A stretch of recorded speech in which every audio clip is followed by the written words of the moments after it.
Sports Motivation. Train like a machine, perform like a pro. Written by Peter Griffin, narrated by Adam Hobden. Preface. Do you dream of becoming an expert sports star but you're unsure where to begin? Are family and friends constantly doling out advice on how to build your athletic profession with no experience or credentials of their own?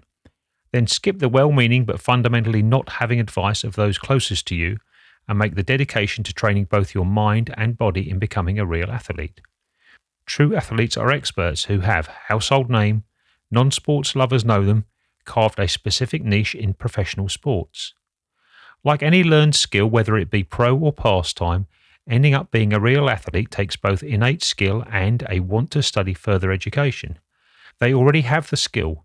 They need the assistance to take talent to the next level, attaining permanence in the sports world and permeability to the mainstream. Not just win one competition, be a long-lasting champion in the arena and in life. True athletes recognize the value of winning this game, this hour.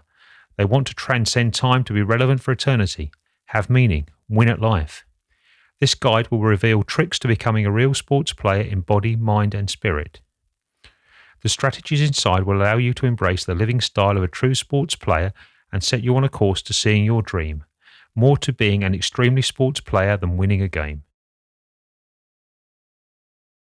Chapter 1. The True Sports Player.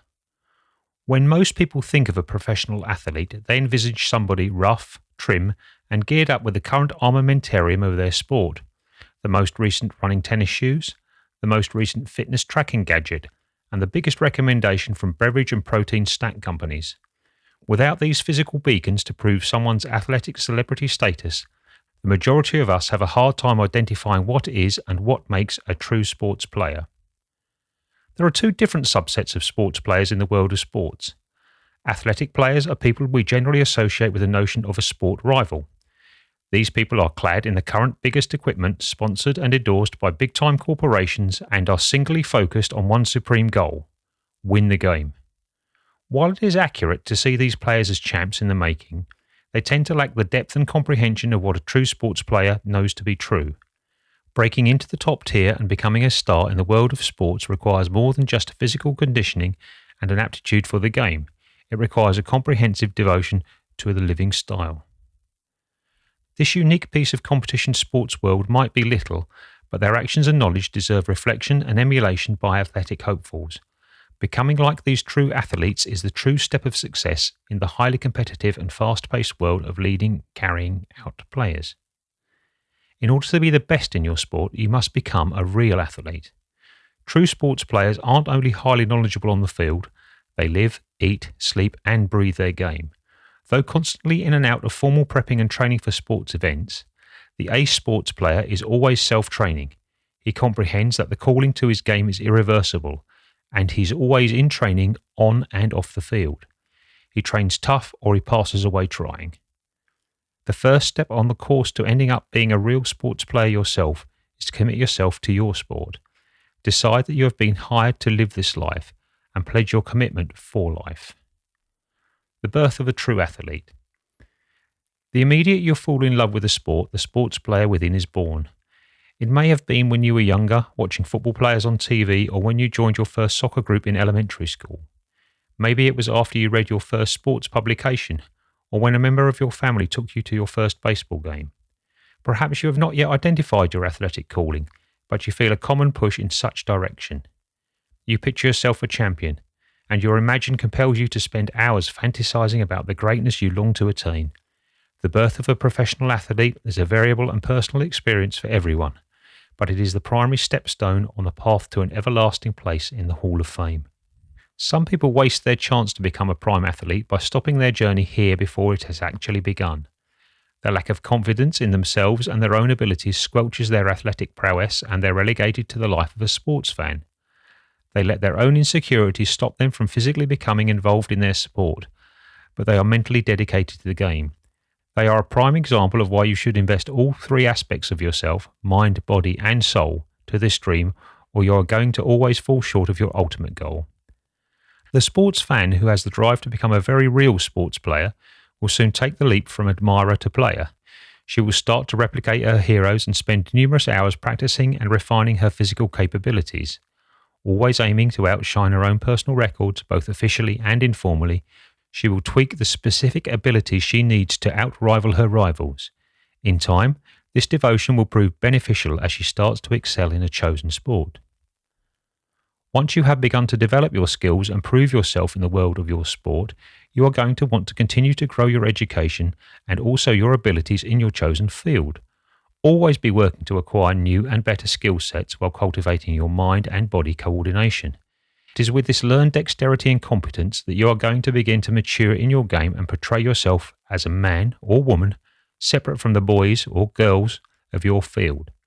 No longer will you be seen as the brand new hopeful in waiting on your mastery of speed, form and precision. Instead, you're going to find yourself a picked vet in the pool of contestants, even efficient in imparting your learned habits onto new candidates. True athletes must be fathered. Having a coach to guide and train you through competitions is obviously a piece of the approach to achieve success, but it is not enough to be a true sports player. You will need someone who is capable and invested in coaching you to a complete mastery of the game. Preferably, this person will be a former or present sports player in your chosen sport, fathered at one point in time themselves by a prominent player. This father will be kind of like a battle-hardened master, armed himself with a huge wealth of knowledge and experience in his field. He isn't just good or even great at the sport, he is the quintessential sports player and coach both on and off the field. He has participated in his sport so usually over his life that he intimately knows each inch of the arena, the field, and his equipment, making him the most valuable possession for the athlete in training. He knows precisely what it means to be on the field, straight where the action is taking place. He understands from his experience that each event is live, that anything can happen and will happen, and no pattern or formula can completely prepare you for the split-second decision-making a successful athlete must learn to do. This is distinctly where training with a true master of the sport will be so vital to the budding athlete. Comprehending the game of your challenger's frame of mind in such a detail that you can begin to predict their next move, before they are even aware of it themselves. Learning to expect the split-second judgment of others during a high-intensity competition is a vital ability of the realm of athletics, and accomplishing a true mastery can only be expected with the experience and assistance a premium coach will provide. So, where do you find a coach?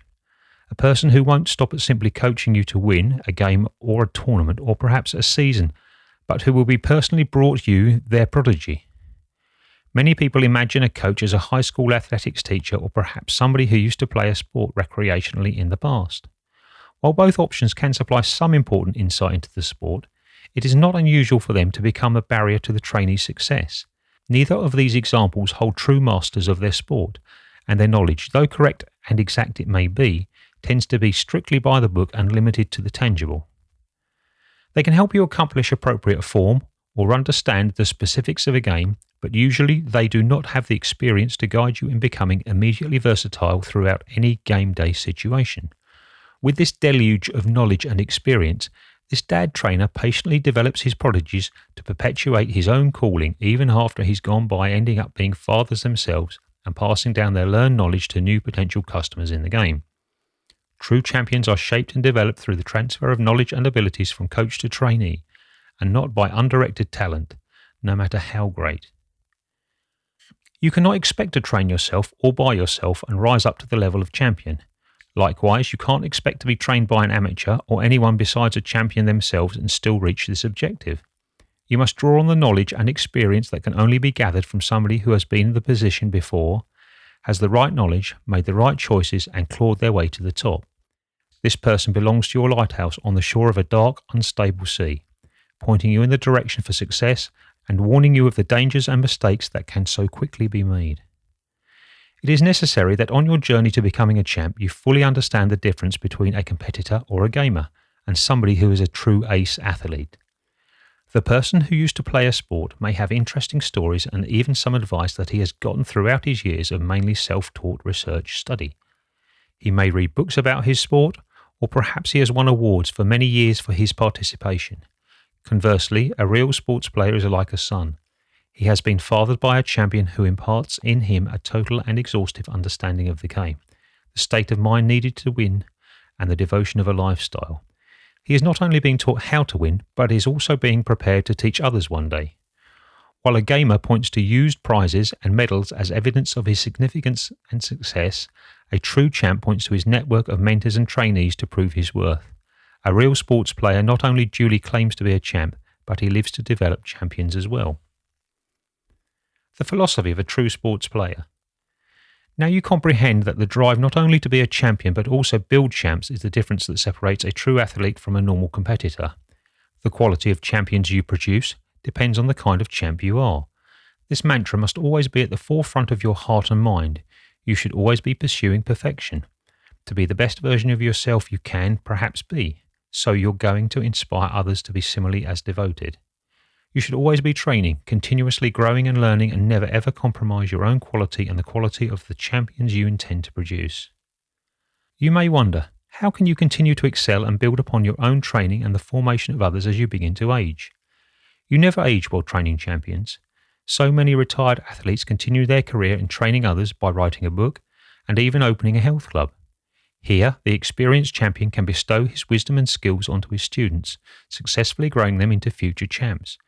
Through these alternate opportunities, he is still training and excelling in his craft by informing others. These are the true athletes who be legends, living or otherwise, by contributing to their sport throughout their life and leaving a legacy for several years to come. By comprehend and believing in this philosophy, you are going to ensure your title as a successful ace sports player. Without both pieces of your belief, your own success and the continued success of others through you, you will not be able to cultivate the legend status that you look for. This guide will help you understand how to achieve this objective. Chapter 2. The Mind of a Real Sports Player. A belief in both the heart and mind are important to ending up being a real athlete. You should really believe that you are meant to be a champion. This state of mind will fire up an intense enthusiasm in your training and performances. You are never ever to be satisfied with average results as you are aiming to be the best. You are always similarly worried about both winning the current competition and raising the next champ to advance your legacy after you are gone. Frequently, nationalistic nations like the United States and Russia, specifically the previous USSR, will produce a breed of world-class champions like no other nation.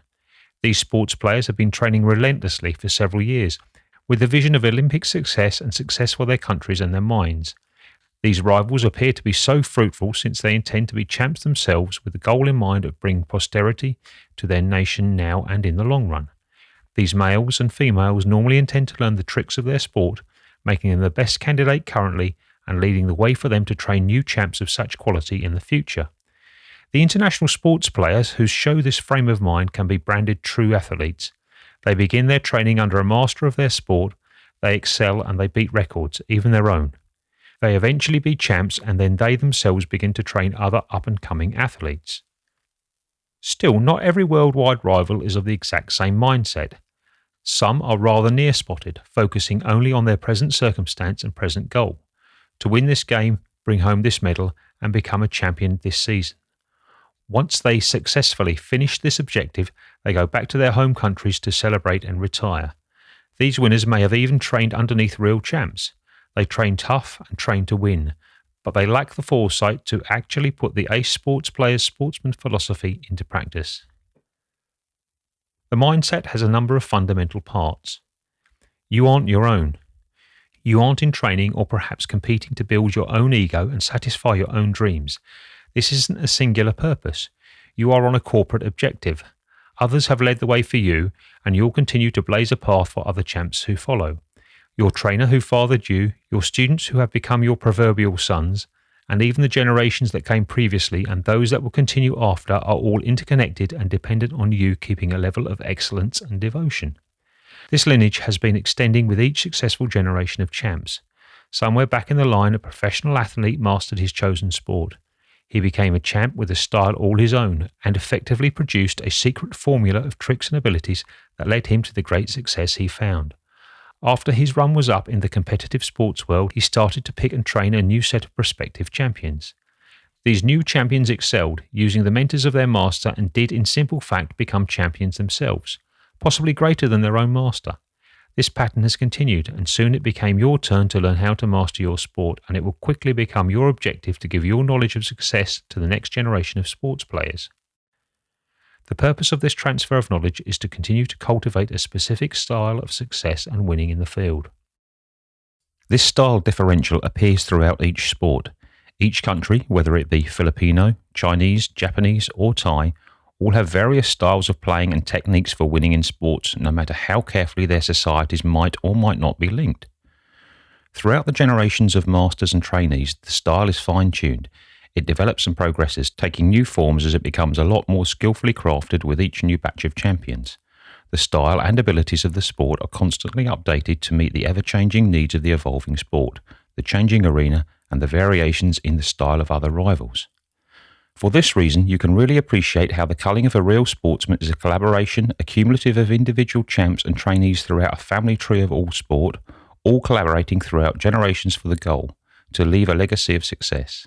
This is evidenced by viewing, for example, a baseball group who contended 10 years ago and comparing their style to the new members of the group today. They regularly display comparable competitive styles, and the link between them is evident through the manifestation of their training and skills. Another significant example can be understood through the research study of boxing styles from different countries and regions. Usually, there might be a group of boxers with a similar training who rise up through the competitive ranks to be unbeaten for a number of times, in part due to their training heritage. Eventually, another group of fighters from a separate area will then adjust their skill set as a response to the reigning champions, and a brand new group of true sports players is born. These are real-world examples of how vital it is in ending up being a champion to both comply with others as well as commit to your sport, culture and lifestyle. Embrace the entire sport, its society and history. A real athlete not only wants to properly and outstandingly play the game, sticking to all guidelines, but also wants to absorb the sport and its history, including it into his lifestyle. In this way, the sport becomes part of his person. He identifies with it, embodies it within his body and spirit, and ends up being a champ physically and mentally through the sport. This commitment is evident in the participation of Eastern sports like karate, judo, and taekwondo by Western athletes. These competitors often behave in accordance with their Eastern counterparts. They adopt similar traits of discipline and patience, and adopt physical attributes of the sport, including fight sobs, traditional attire, and language. True champ players will typically embrace the society of their sport, including and adopting its subtleties into their lives, faiths, approaches, arts, even the diet and language of their sport's respective birthplace. Some champions will even create their living and training quarters around a style or influence from their sport. It is even advantageous for a professional athlete to visit the civilization of his chosen sport so that he might feel firsthand its influence on daily life. These additions and adjustments to their lifestyle have one supreme purpose: to fully embrace his sport, enabling him to become the champion he knows himself to be. Some sports are closely related to their culture and origin of history. You must fully understand the background to fully appreciate the appeal of the sport and its impact in contemporary culture. Picture a fencing competitor who studies the historic styles of his sport from France, Spain, and England. He desires to understand the origin of his sport and the specifics of its practice throughout time and area to expand upon his abilities today. Additionally, it isn't unusual for an American baseball or football star to visit the birthplace of their hero, perhaps even their trainer, or the specific area of his great tasks to absorb the influential power these places might hold. These journeys and physical incorporations are indeed helpful to appreciating and ending up being favourably affected by your sport, though the most crucial concept of this structure is that you commit to ending up being so dedicated to your training that you be educated on the why and the how of your sport's background and development. This information can be indispensable to a gamer by adding to the understanding and appreciation of the evolving mechanics and innovation that has formed the sport into the game you practice today. This knowledge of important historic info must be sought. It will not become clear to the ones who only play the sport instead of live it. To provide an example of such knowledge, we can examine the old sport of karate. This art form turned sport was developed by the Satsuma and Shumanzu clans of Okinawa in the Ryukyu Islands at some point during the 1470s, in response to the outlawing of weapons by the Japanese. These guys built upon the art of hand and foot battling originally established in China, secretly adapting its attributes to the needs and fixations of the Yakuans. A modern-day champ karate competitor will benefit during his training from the practice of meditating on the birth of the sport and concentrating on the purpose and alarming need that it was originated from. He will comprehend why his limbs and the limbs of the dads and the champs before him needed to be as efficient and lethal as material weapons of war. It's the confidence that originates from these long-held beliefs of karate that affects tons of athletes of a range of sports to invest the time in cross-training in the art of karate. They comprehend the benefit that the state of mind of a karate champion can supply and desire to obtain this confidence and body coordination that will allow them to excel in their own sport. Karate can build confidence in an athlete by providing the understanding that in case you happen to be exceptional, when empty-handed, you are going to be invincible with the addition of your weaponry. In the sport of boxing, fighters are always trained to perfect their knockout punch. During the 5th century BC, a Roman boxing wrestler named Milo was the ruling champ throughout the peak of the empire. He was, without a doubt, the most significant fighter of his time, and legend has it he was able to carry whole calves as a boy and even grown cows as a man. He could kill a cow with one blow flawlessly aimed and carried out. Naturally, in modern sport boxing, you do not intend to kill your challenger with such a use of force, but you do want to comprehend specifically how to develop a reliable, single-action knockout punch. In seeing the whole sport and its requirements, you can really appreciate that cross-training in numerous athletic subsets like weightlifting, running, shadowboxing, and kickboxing will assist in your desire to become a battling champ. Having a singular state of mind focused on not only boxing would derail your goals and leave you unprepared in other elements of sport. You should comprehend and really appreciate the benefits of a well-rounded athlete in any sport. Continuing our assessment of boxing, we can study the birth of sport boxing in Egypt around the time 4000 BC.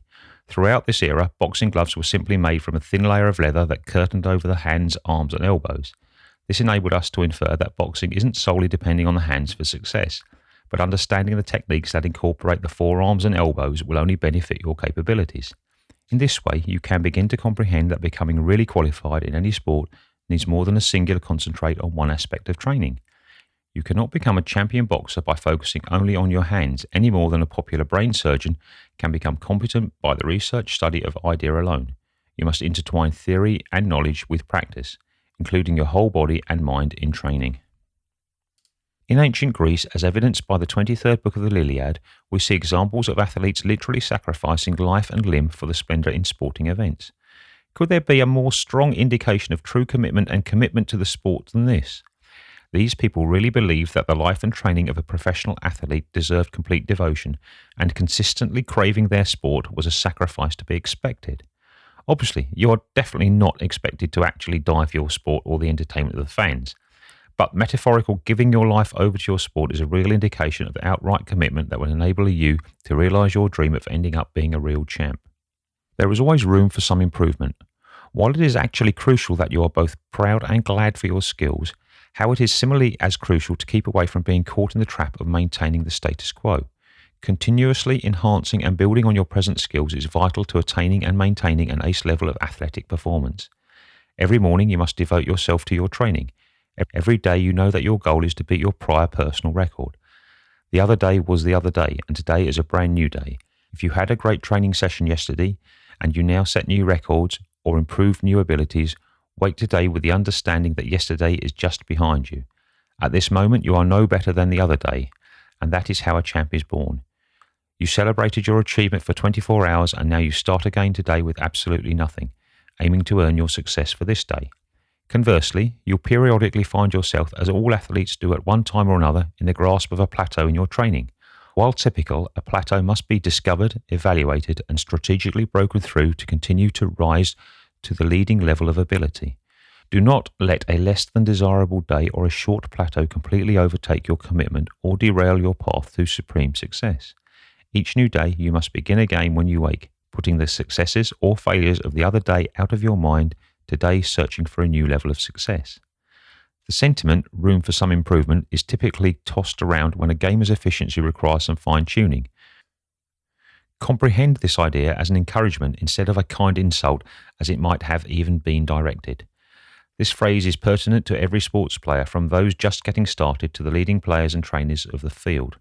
There is also the ability to surpass skills you have today and make you a much better player and coach tomorrow. This grasp of true humbleness advantages a true athlete through the ability to humbly accept his own weakness. When you are able to view your own drawbacks in spite of your success, you can keep away from the trap of pride, which can rapidly thwart your goals of achievement. Pride can be a hindrance to ultimate success. The athlete that enables his pride to inflate his ego to a tipping point can be blind to his own needs and weaknesses. He is tempted into an incorrect complacency that embodies perfection, quickly spoiling a performance specifically on an important game day. Self-confidence is not equivalent to pride, and it is a vital element of an ace athlete's psyche. Confidence permits you to accept your current weak points and restrictions while carrying out your leading ability. It allows you to give your all throughout a match while understanding you become a much better player after the event, despite the outcome. There is nobody on earth who has reached a level of perfection that they are immune to enhancement. This is a human quality. Excellence will never be fully achieved, and there is always room for improvement in every little thing. Acceptance of this basic human condition will stop you from the pitfalls of complacency that can typically besiege those who enable pride to blind them to their weakness, resting too long on their pedestal of accomplishment while others continue to train to exceed their ability level. Accomplishment really deserves celebration, but triumph didn't get rid of weakness. Winning does not equal excellence. It is a combination of devotion, skill, and luck. Even an undefeated champion must stop his celebration and examine his efficiency, continuing to shape his craft if he wishes to maintain his winning streak. To prove this concept in real life, we can look at the popular boxer Muhammad Ali during the 1970s. At one time, Ali had a weak jaw because of an incapacitating smash and jab from opponent Ken Norton.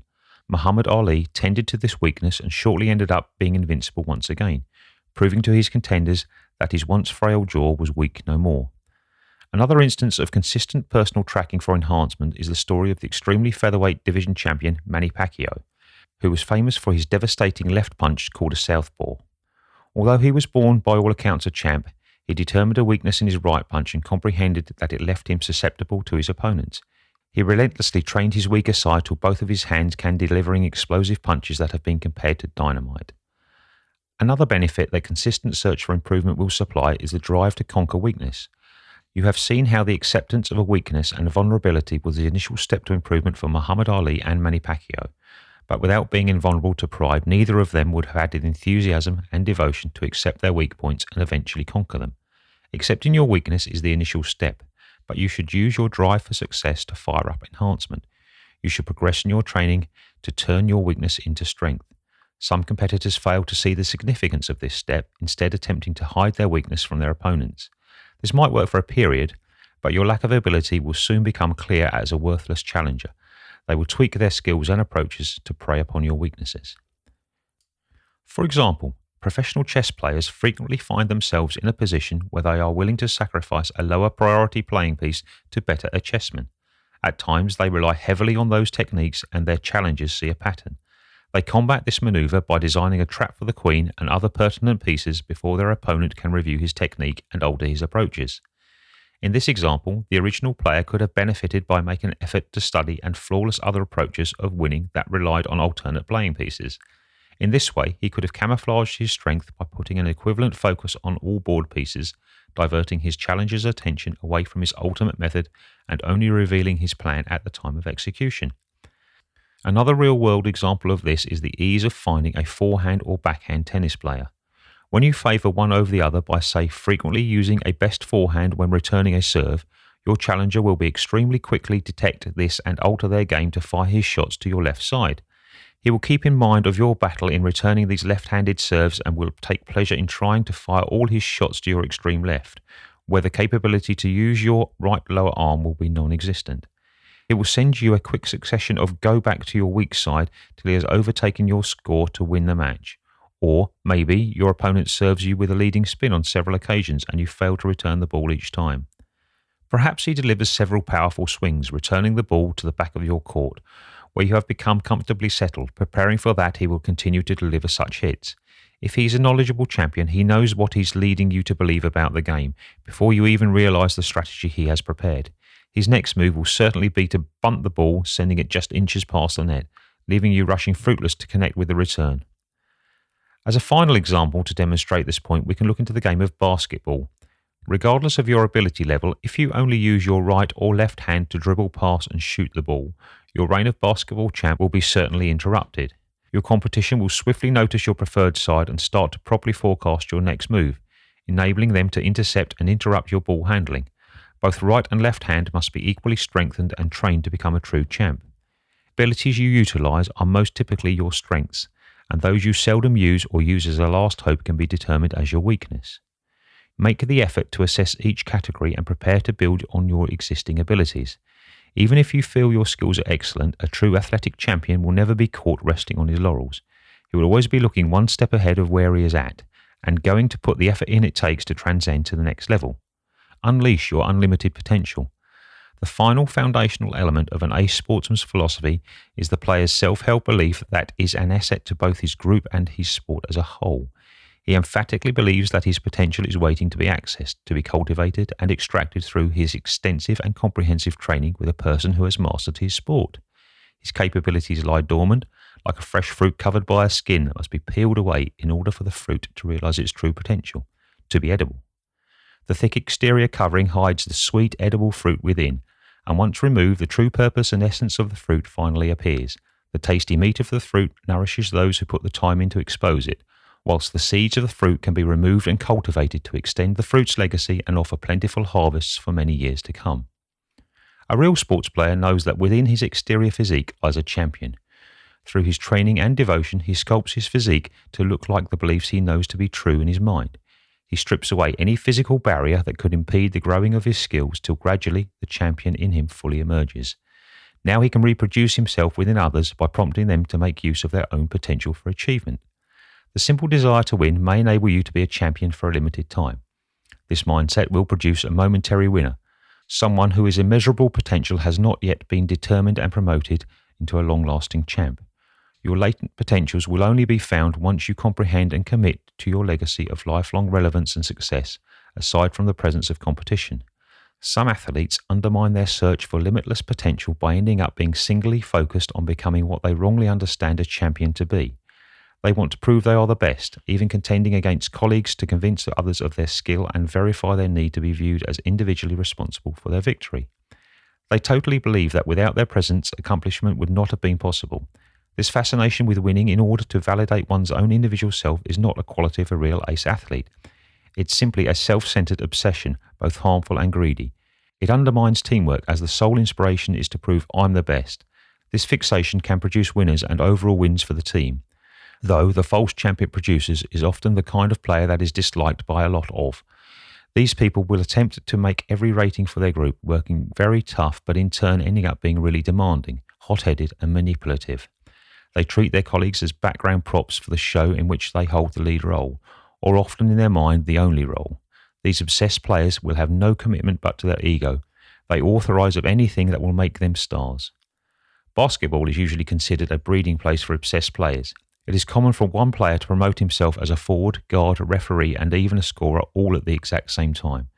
These players would take on even the role of the audience if they could, praising all of their own accomplishments. This fascination to prove self-regard is one of the most significant signs of immaturity, and this contact can be barely associated with the persona of a true sports player. True sports players work for the common good. They will distribute all of the prestige they receive to their team, school or country. They might prove that the style or technique of their father trainer is better than the rest, but they will never take on self-centered intents.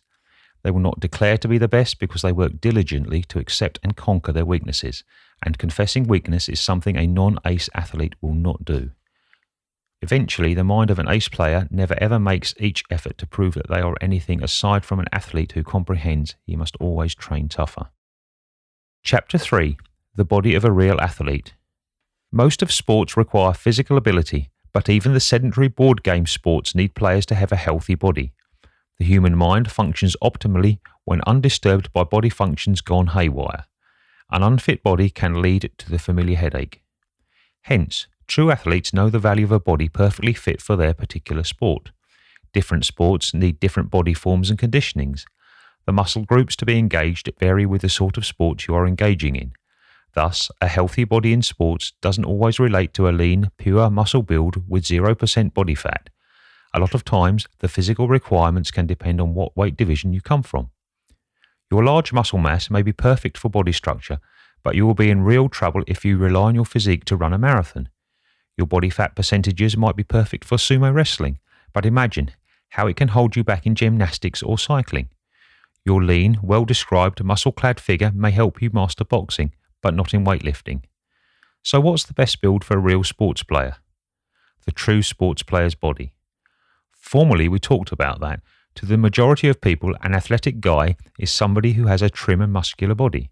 This may hold true, but for a more appropriate definition, the ace athletic body we're describing is one that helps the athlete in the specific sport he's participating in.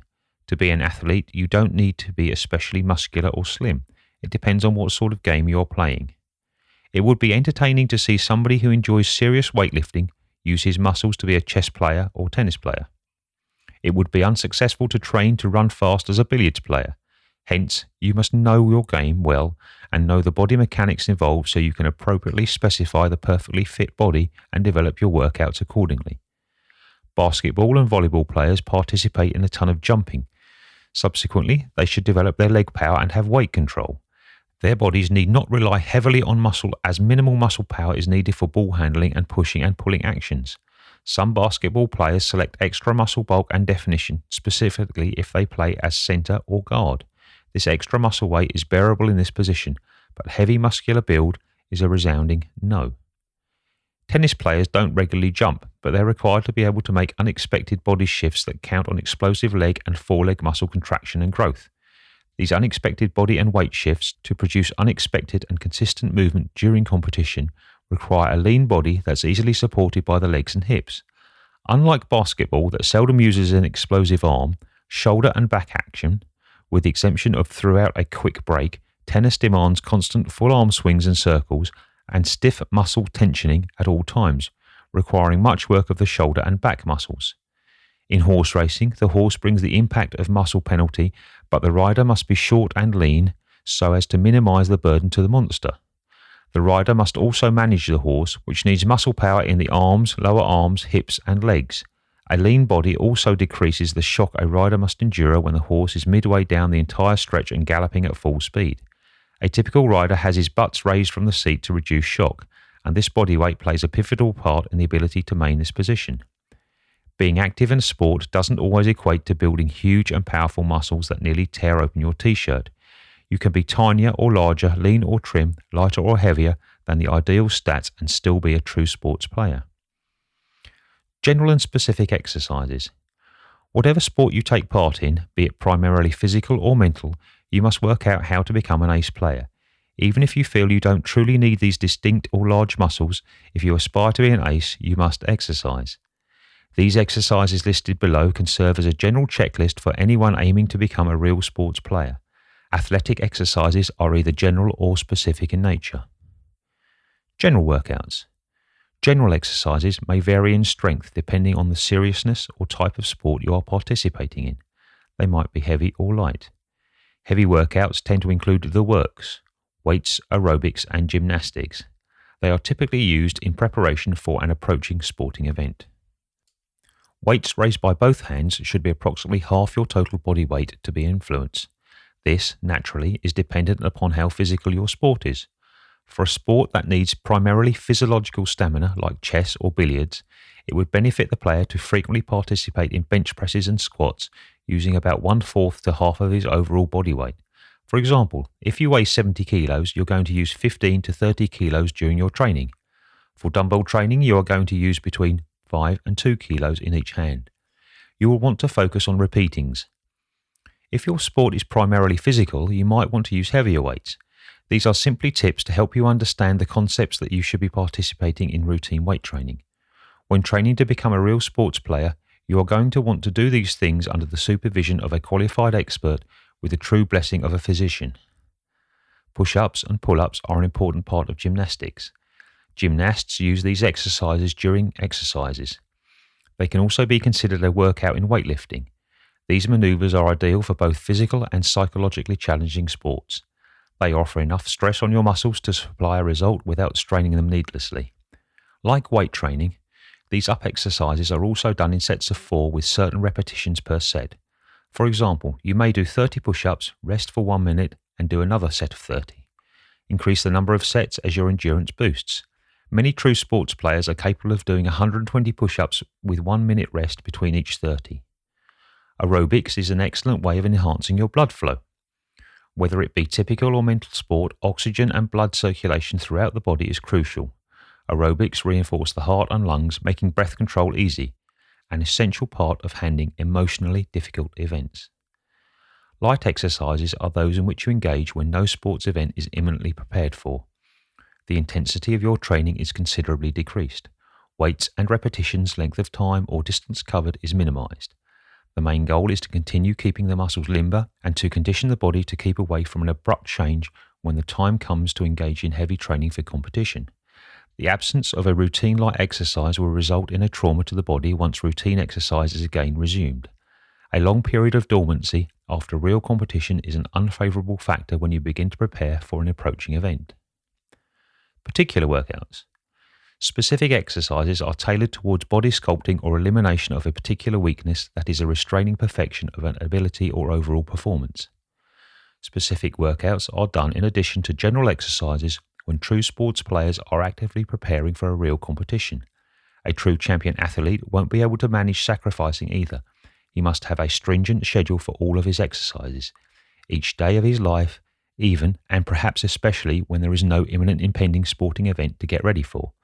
There will only be variations in intensity when partaking in light exercises. To be really valuable and useful, particular exercises should be guided by the mentorship of an expert, a real father trainer.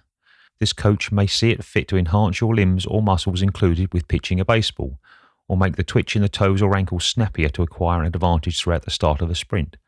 Or they may want to make the regular pulse better when releasing a dart from your hand. Enhancement of a performance does not happen by chance or with time. Improvement will only be realized through hard, repeated and specialized training. All athletes taking part in general trainings.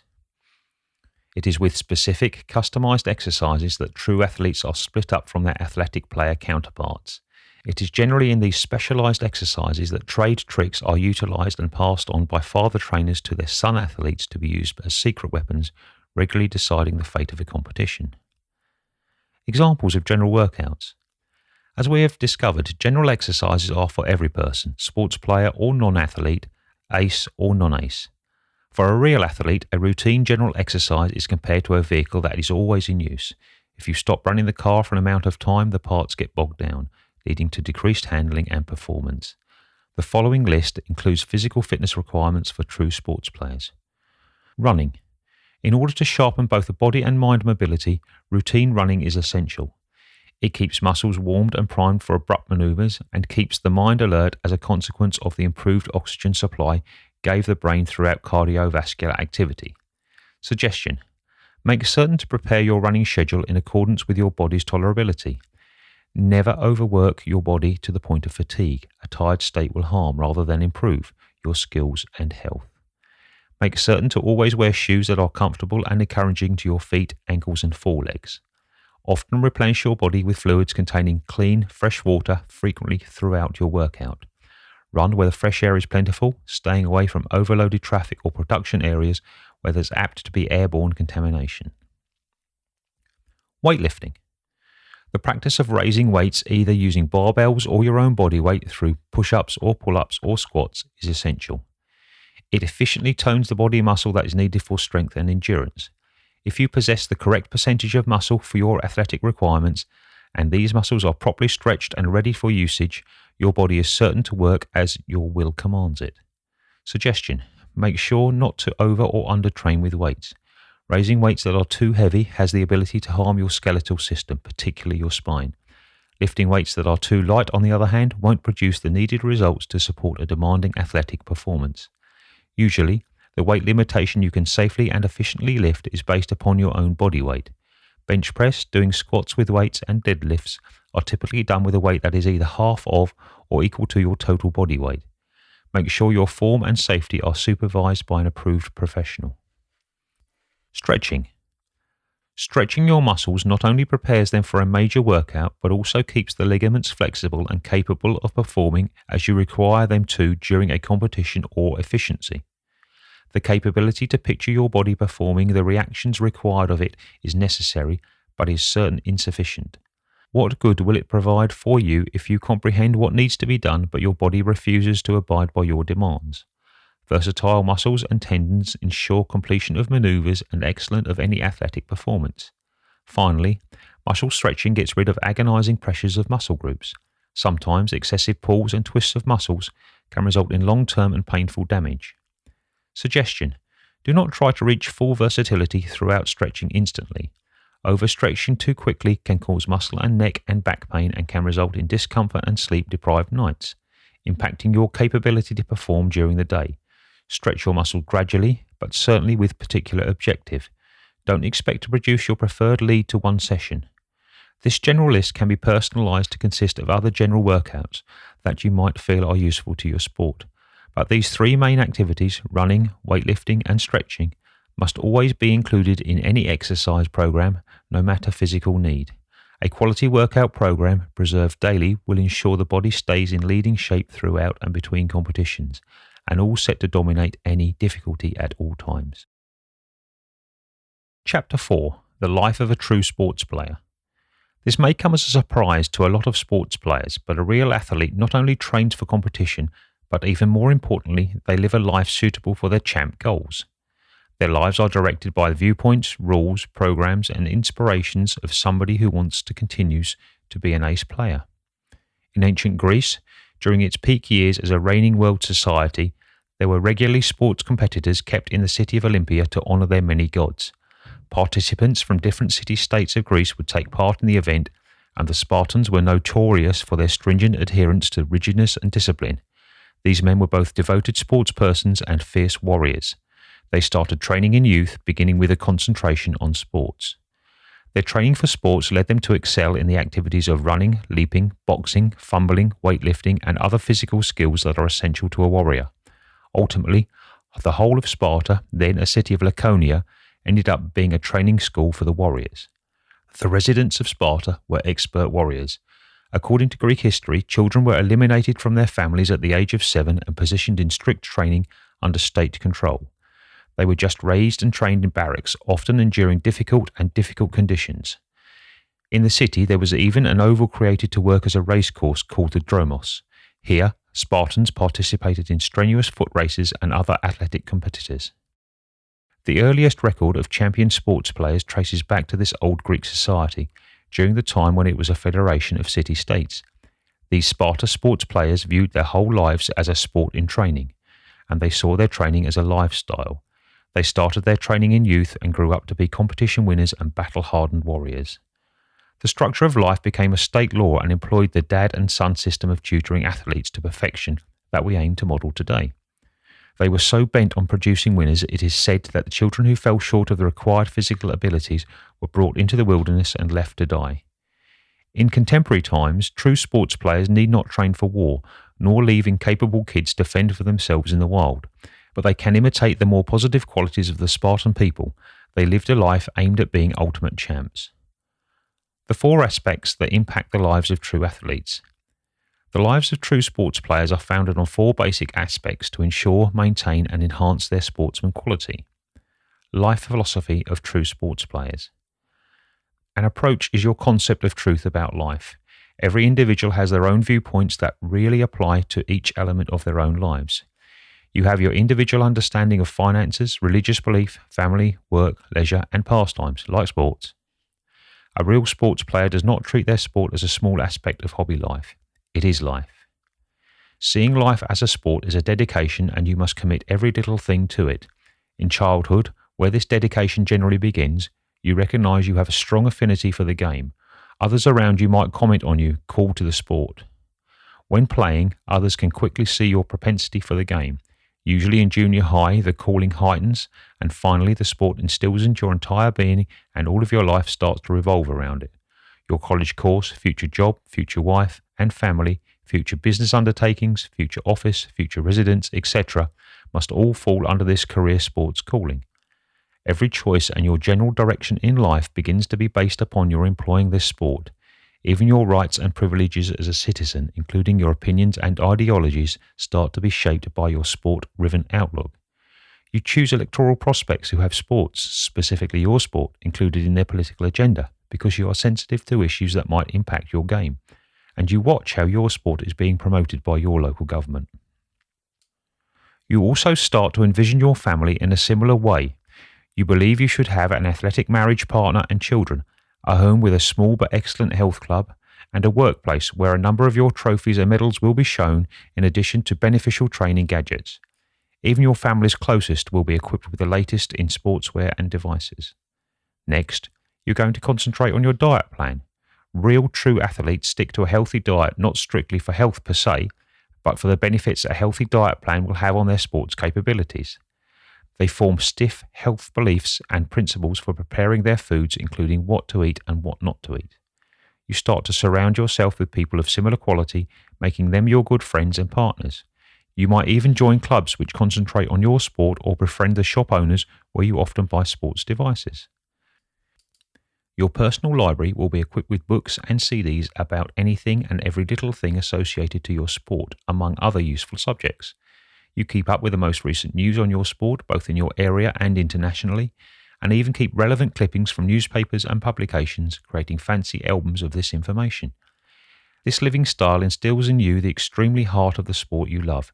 Figuratively, the sport will become you and you will become the sport. When people in your circle experience your sport in their discussions, they will undoubtedly mention your name. This lifestyle may sound non-traditional, but it is actually true of very real aficionado.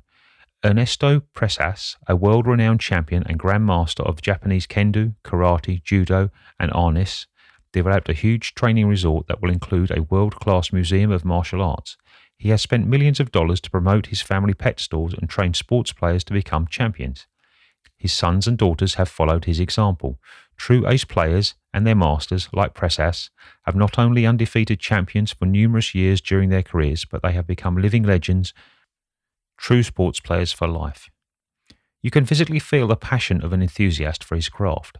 A real book lover will have books throughout their homes, and similarly, so will mark collectors, antique collectors, and even true animal lovers. This outlook is vital on the journey to lead to the life of a real sports player. Life rules of true athletes.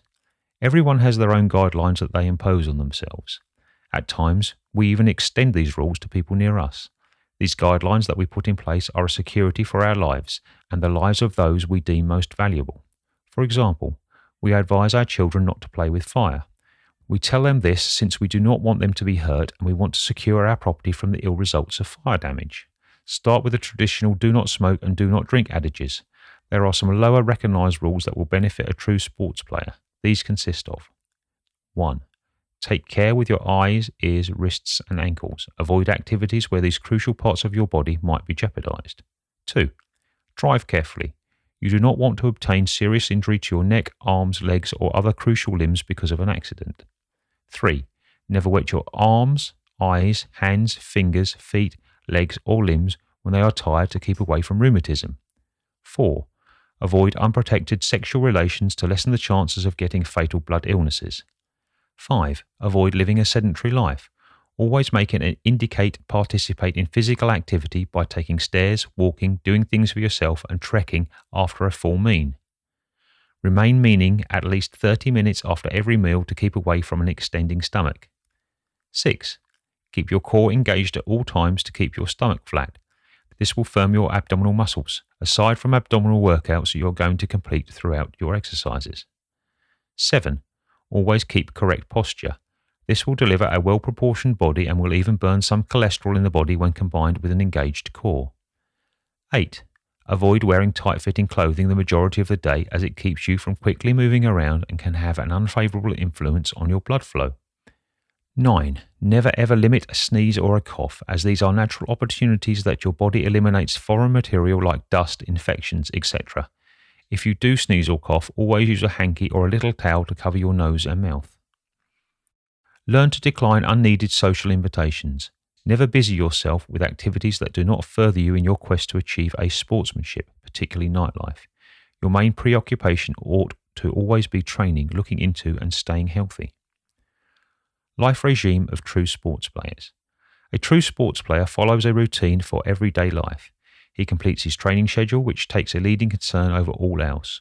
All other endeavours take a rear seat in the daily life of a real athlete, and are only considered once daily training regime is completed. Although frequently hectic, his stiff routine does include breaks. He offers himself with periods of rests, taking enjoyment, walks or journeys with loved ones. He meditates in order to relax his mind and body. Often he will use his downtime to watch documentaries or films that improve his sports knowledge, or read books with comparable benefits. After minimal and calculated rest, he diligently and wholeheartedly resumes his training. Ace players train and keep up their schedules rain or shine. Only an injury or condition will prevent them from training for an amount of time. Even throughout this recovery time, their sport is ever present in their mind and heart. Di Xiaolong, a black belt champion acknowledged by the Hall of Fame in California, was once restricted to his bed as a consequence of a pretty serious back injury in the 1960s. His doctors advised him to completely leave his sport if he ever expected his spinal column to recover. For 6 months he was bedridden, fitted with the spinal column correction device, and during this time he wrote a book, drew sketches of methods and manoeuvres, and even conceived a movie about his sport. As soon as he felt comfortable, he began training once again, against his doctor's wishes. He was soon back in the arena answering obstacles from all his leading contenders. Nothing could stop this ace athlete from satisfying his athletic call. The following is an example of a day-to-day program of a well-known ace fighter in the United States when he's not getting ready for competition. He wakes at 4 a.m. and runs for 2 hours, sideways, backwards, and in speedy zigzag patterns. He tosses hooks and jabs in different directions while running. Then he goes to the health club where he lifts weights and does stomach exercises. He shadow boxes, has fun with the speedball, and works out on the punching bag. Then he spars for 4 partners for several rounds. The entire exercise routine requires nearly half his day. He really believes that this rigidity in training is a requirement, so that throughout the real battle your body will continue to move fluidly and obey every command you ask of it. Your own will both judges and concludes situations, and your body must have the ability to immediately react when your mind sees, decides, and controls it. An ace chess player must contend various challenges regularly, as well as study the moves of popular players and challengers from prior competitions. While he masters his craft, he must also learn to manage or hide his temper, excitement, inflammation, impatience, and uneasiness, since revealing these emotions to his opponent may be his downside. If his foe has the ability to determine what irritates him, he may capitalize upon those things to hinder your focus during a match. A proficiency of maneuvers and self-discipline, including the capability to perfect your poker face, takes a long amount of time and daily practice, and the right workouts will keep you healthy and free from detriments of health problems. Life motivations of true athletes. What runs your life? What whets your cravings for life? What can inspire you to partake in something out of the ordinary? If you are not a real sports player, self-centered ideologies or fear would likely be the inspiring element. Let's look at a few examples of incorrect life inspirations for true sports players. Worry of making errors. This is among the top inaccurate incentives for lots of people from all walks of life. Most people are determined to do their best because they are terrified of making a mistake. Typically, they will wrongly believe that they can safeguard their image and dignity by staying away from mistakes. True sports players also do their best and aim for excellence, but they don't fear errors. They readily embrace them and are determined to do better next time around.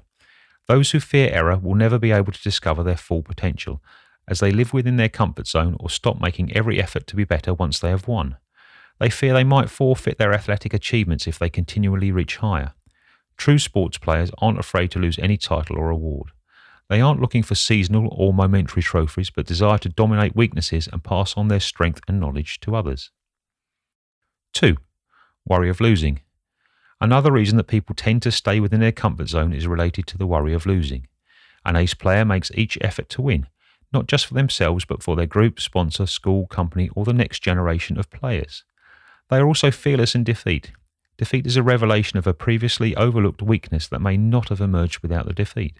Although painful, defeat is another chance at an advancement for an ace player.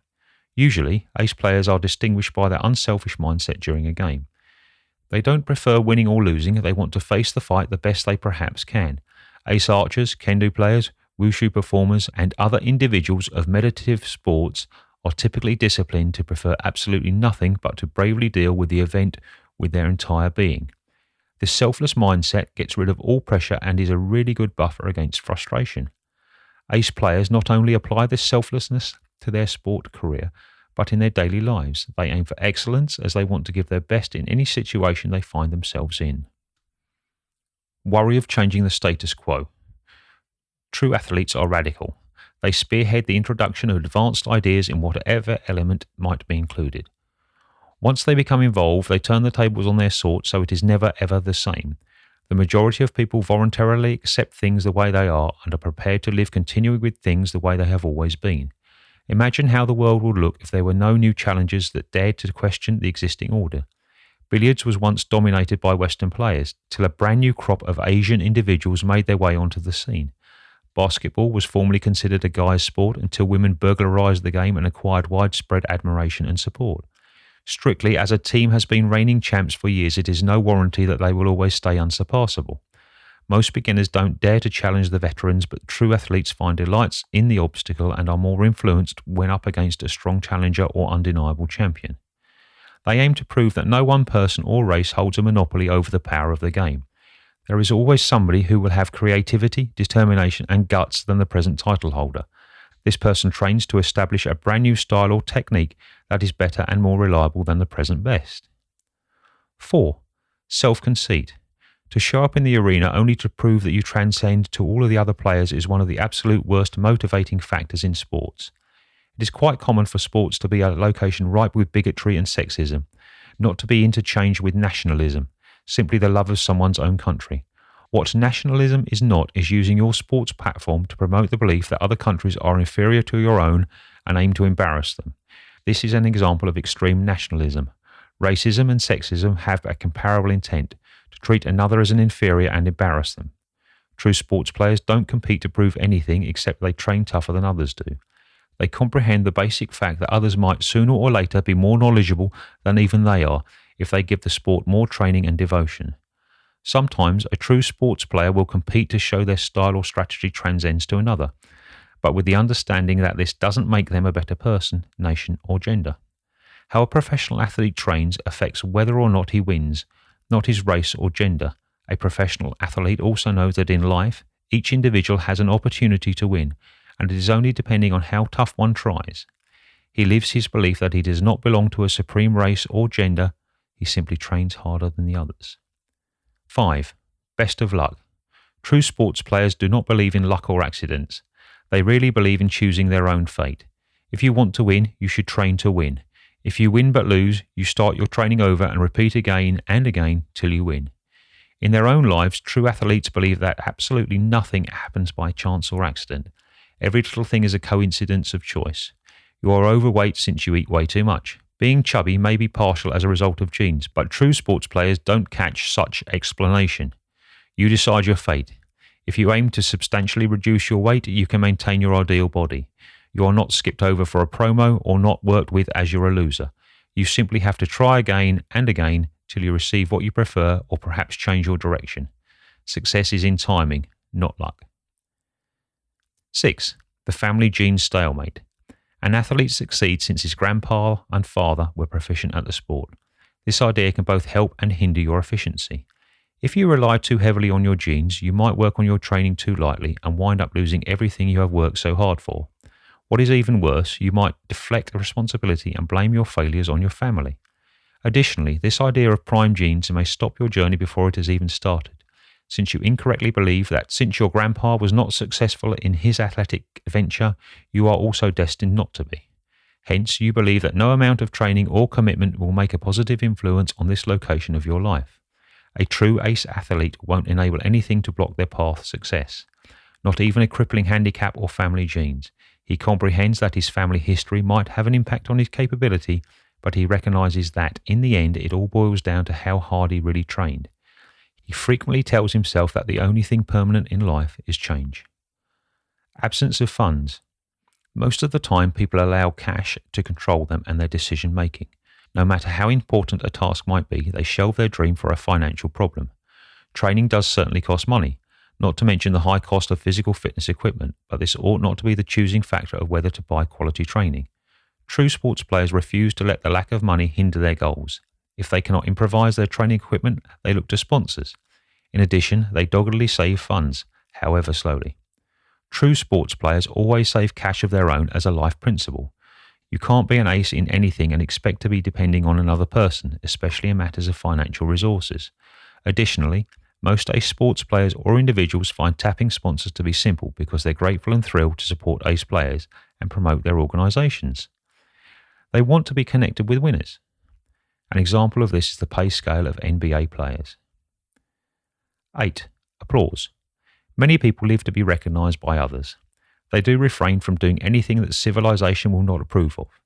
It will serve you to remember that a lot of authorised habits today were perceived as taboo in the past. Raising the ball while dribbling in basketball used to be incorrect. The usage of barbells was actually believed to impede your performance in weightlifting, since the additional muscle mass they built would restrict the movement of your other limbs during alternate physical activity. Cross-training in sports was never heard of until kinetics specialists found the value that being proficient in a broad range of sports could add to a person's primary focus. A long time ago, science had no place in sports. Sportspersons in ancient Greco-Roman times did anything they possibly could to train themselves, consisting of lifting and boxing cows, and consumed anything they actually believed would contribute to their bulky figure. Every once in a while, a brand new group of sports players would appear and introduce new and better ways of training and playing that might have even been declined and buffooned by others. There's a record during the reign of Nebuchadnezzar of a group of young Jewish men who beat Babylon's best scholars and sports players through their alternative diet plan of only veggies and water as opposed to the king's food and red wine. No matter how hard the Babylonian diet plan officials opposed their food choice, the boys persisted and ultimately showed everybody wrong. True sports players do not concern themselves with how the bogs see them. They will always try a new way of doing something. There are tons of other inappropriate inspirations that might hinder your ability to transcend from sports player to ace. The correct inspirations in governing an athlete in training and in life are crucial to sustain a true sports player's designation. Motivations that are practiced every day become automatically applied in any circumstance you find yourself in. This enables you to deal with challenges smoothly without needing to stop and evaluate each circumstance and the proper result. Often, a minute of hold-up can spell win or lose in the world of champion sports. Chapter 5. The Unseen Need of Athletes. Professional athletes are typically very well cared for, especially when getting ready for a competition. This being said, there are rather often some crucial areas of needs that are neglected or disregarded that will impact their capability to perform at their peak. Good coaches or trainers see these needs and thoroughly monitor them, but they're easily really missed by others. The following is a checklist of some prospective ignored needs of the ace sports player. Physical. Breakfast. Athletes and everybody else should rely on a great breakfast to start their day. It's inaccurate to believe you can work optimally by skipping breakfast. Some people really believe that skipping meals is a fast lane to reducing weight, but specialists have found that extreme calorie limitation has little to do with weight loss and may have even the opposite intended influence. It's proven that eating 3 moderate meals a day is the answer to reliable weight loss, and that eating carbohydrates and fat, macronutrients, in moderation, while focusing on more veggies, fruits and nuts, micronutrients, is highly efficient. Some nourishment experts believe that supper could be most likely skipped on occasion or limited to a little serving of fruit or salad without ill influence. But breakfast is the most crucial meal and must be included in a balanced diet plan. Rest and entertainment. All work and no play makes everyone, not just Jack, a dull boy or girl. Rigidness in training is a favourable characteristic, but similarly as important is the capability to rest and allow the body to recover from muscle sprains and injuries while allowing the mind and soul to decompress from life's pressures. Essentially, some sports players actually believe that engaging in art forms helps relieve their mind. Even if you feel that you are not having an artistic skill, you can benefit from just scribbling on a sheet of paper. Treat yourself to a vacation sometimes. Take in a funny show. Go boating with friends. Even better, read a really good book to sharpen your mental abilities. Funny bone. Hard training is essential and can be satisfying, but it's different when no one is chuckling anymore.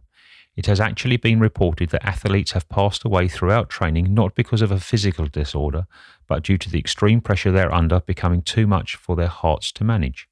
Chuckling can ease pressure, put sense again into winning, and make you feel human once again. Too much training can turn you into a metaphorical robot that generates absolutely nothing more than input and output. It is important and useful for a trainer and his student to have a laugh together during training now and again. There are some non-traditional cross-training strategies that are gaining appeal. These consist of ballet dancing. This activity helps to firm muscles and make them more flexible. Martial artists will find this activity to be incredibly beneficial to their form, balance, grace, and leg-hand reach. Pole vaulters, high jumpers, scuba divers, gymnasts, and obstacle runners will similarly take advantage of this. Hand sliding. This flight high in the sky, which affords its rider a scenic view, always has the effect of clearing the mind and improving one's perspective. It also assists in delivering breaths of fresh air. Climbing a mountain peak can give a comparable feeling, but flying high in the sky tends to give you a strong feeling of conquest. Hang gliders typically keep in mind that anything seems possible when you're in the sky. Cooking. This tends to be a real eyebrow raiser amongst athletes. Expertly preparing elaborate meals, the more foreign they are to you, the better, helps your precision, timing, company focus, and judgment in terms of the arena of your own cooking area. Athletes who make cooking a part of their regime also report enhanced reasoning and taste, obviously. Woodworking and making crafts. These activities can help your mind and hand coordination. It's a workout in issue solving that uses intelligence and hand abilities. Ancient civilizations usually had warriors that were also metal or wood craftsmen. Woodworking teaches teamwork, cooperation, and enhances your will and patience. Fishing. Either deep sea or by the river, freshwater fishing, fishing manages you a relaxing escape while still keeping your body at work. While you are relaxing on the water, you are also sharpening your senses and judgment and getting in the gentle exercise to boot. Physical needs of a student aren't always addressed with stiff training schedules. Some needs must be met beyond the health club in non-athletic places.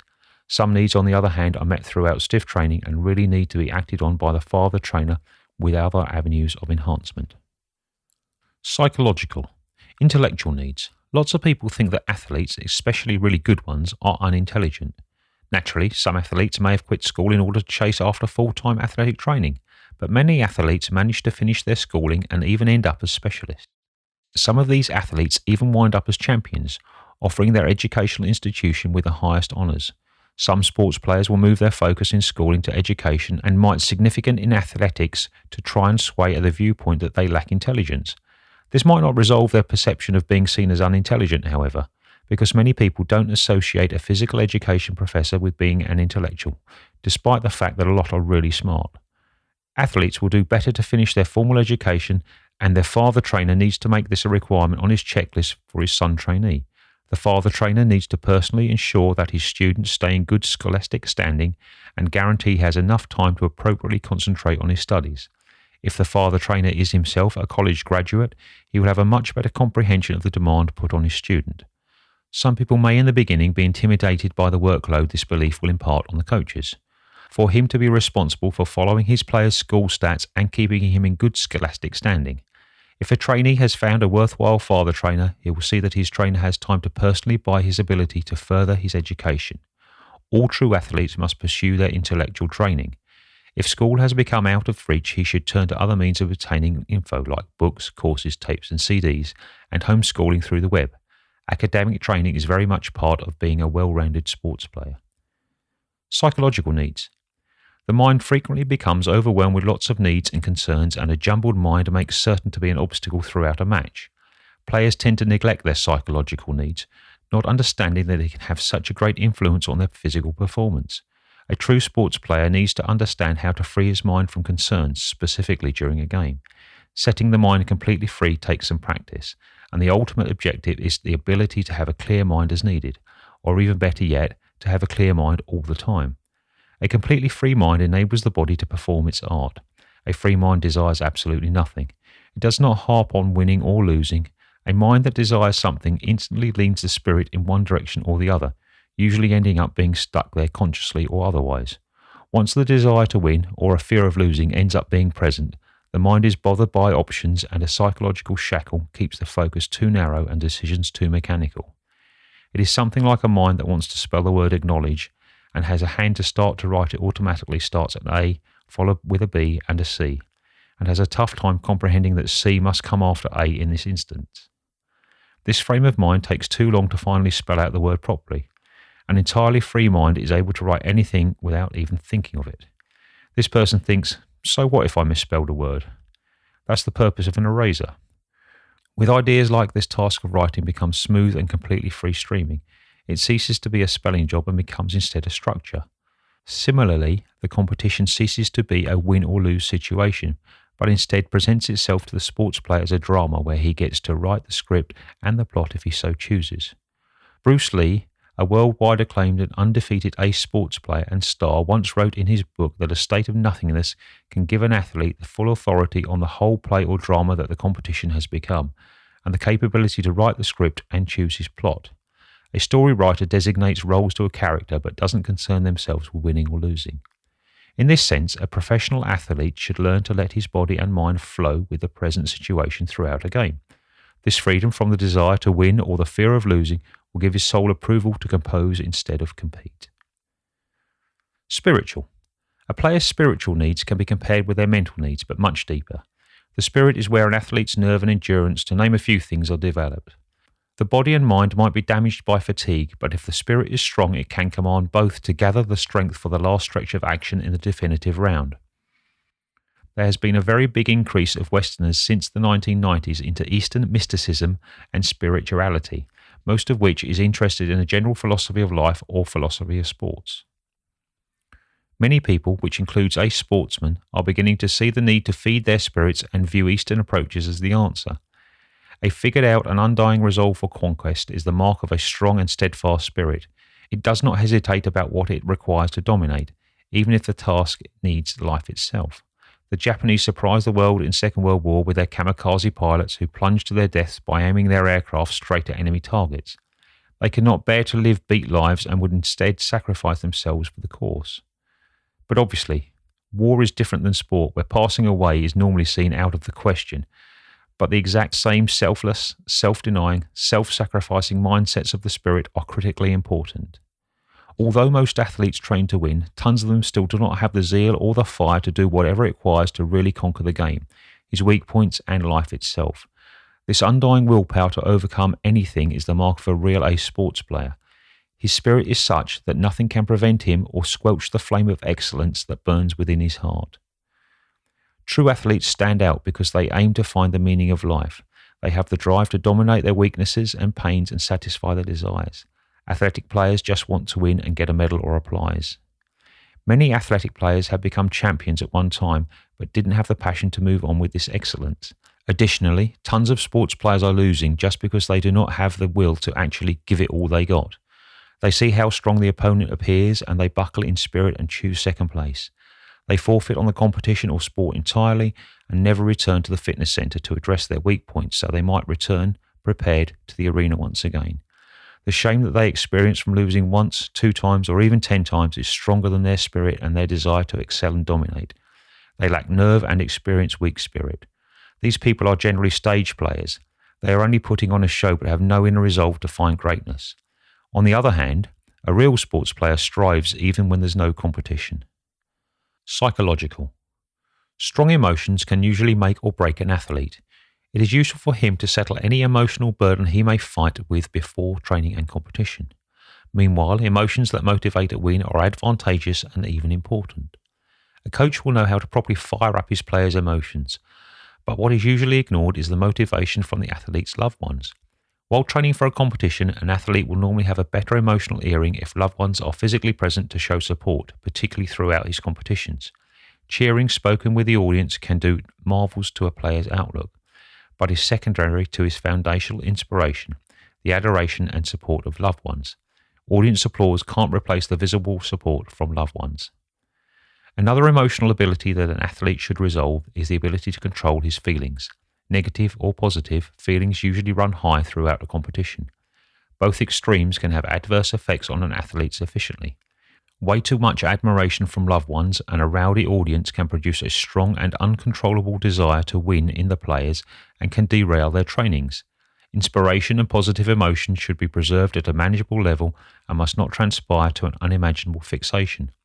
Motivation must merely motivate, and encouragement must solely motivate. It is when these things be inflated and explode into a fascination that neutrality is lost and judgment becomes impaired. The only thing the player will focus on is to win, and the fear of defeat will settle in and be an incorrect incentive. 2 possibilities can happen at this point. If the athlete wins, he embraces the present win so much that he would opt to stop and enjoy his success and applause, making it a lasting memory.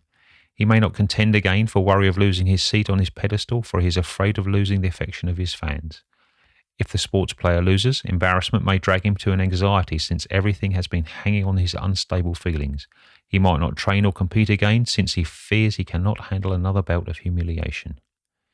Emotions of any kind, if not tempered to a workable degree, will ultimately result in a gamer's death. Social. An athlete must always be in touch with reality. If he remains confined to his regime of training schedules and health club practices exposed only to his coach and colleagues, he's apt to form an incorrect sense of self and view of his group.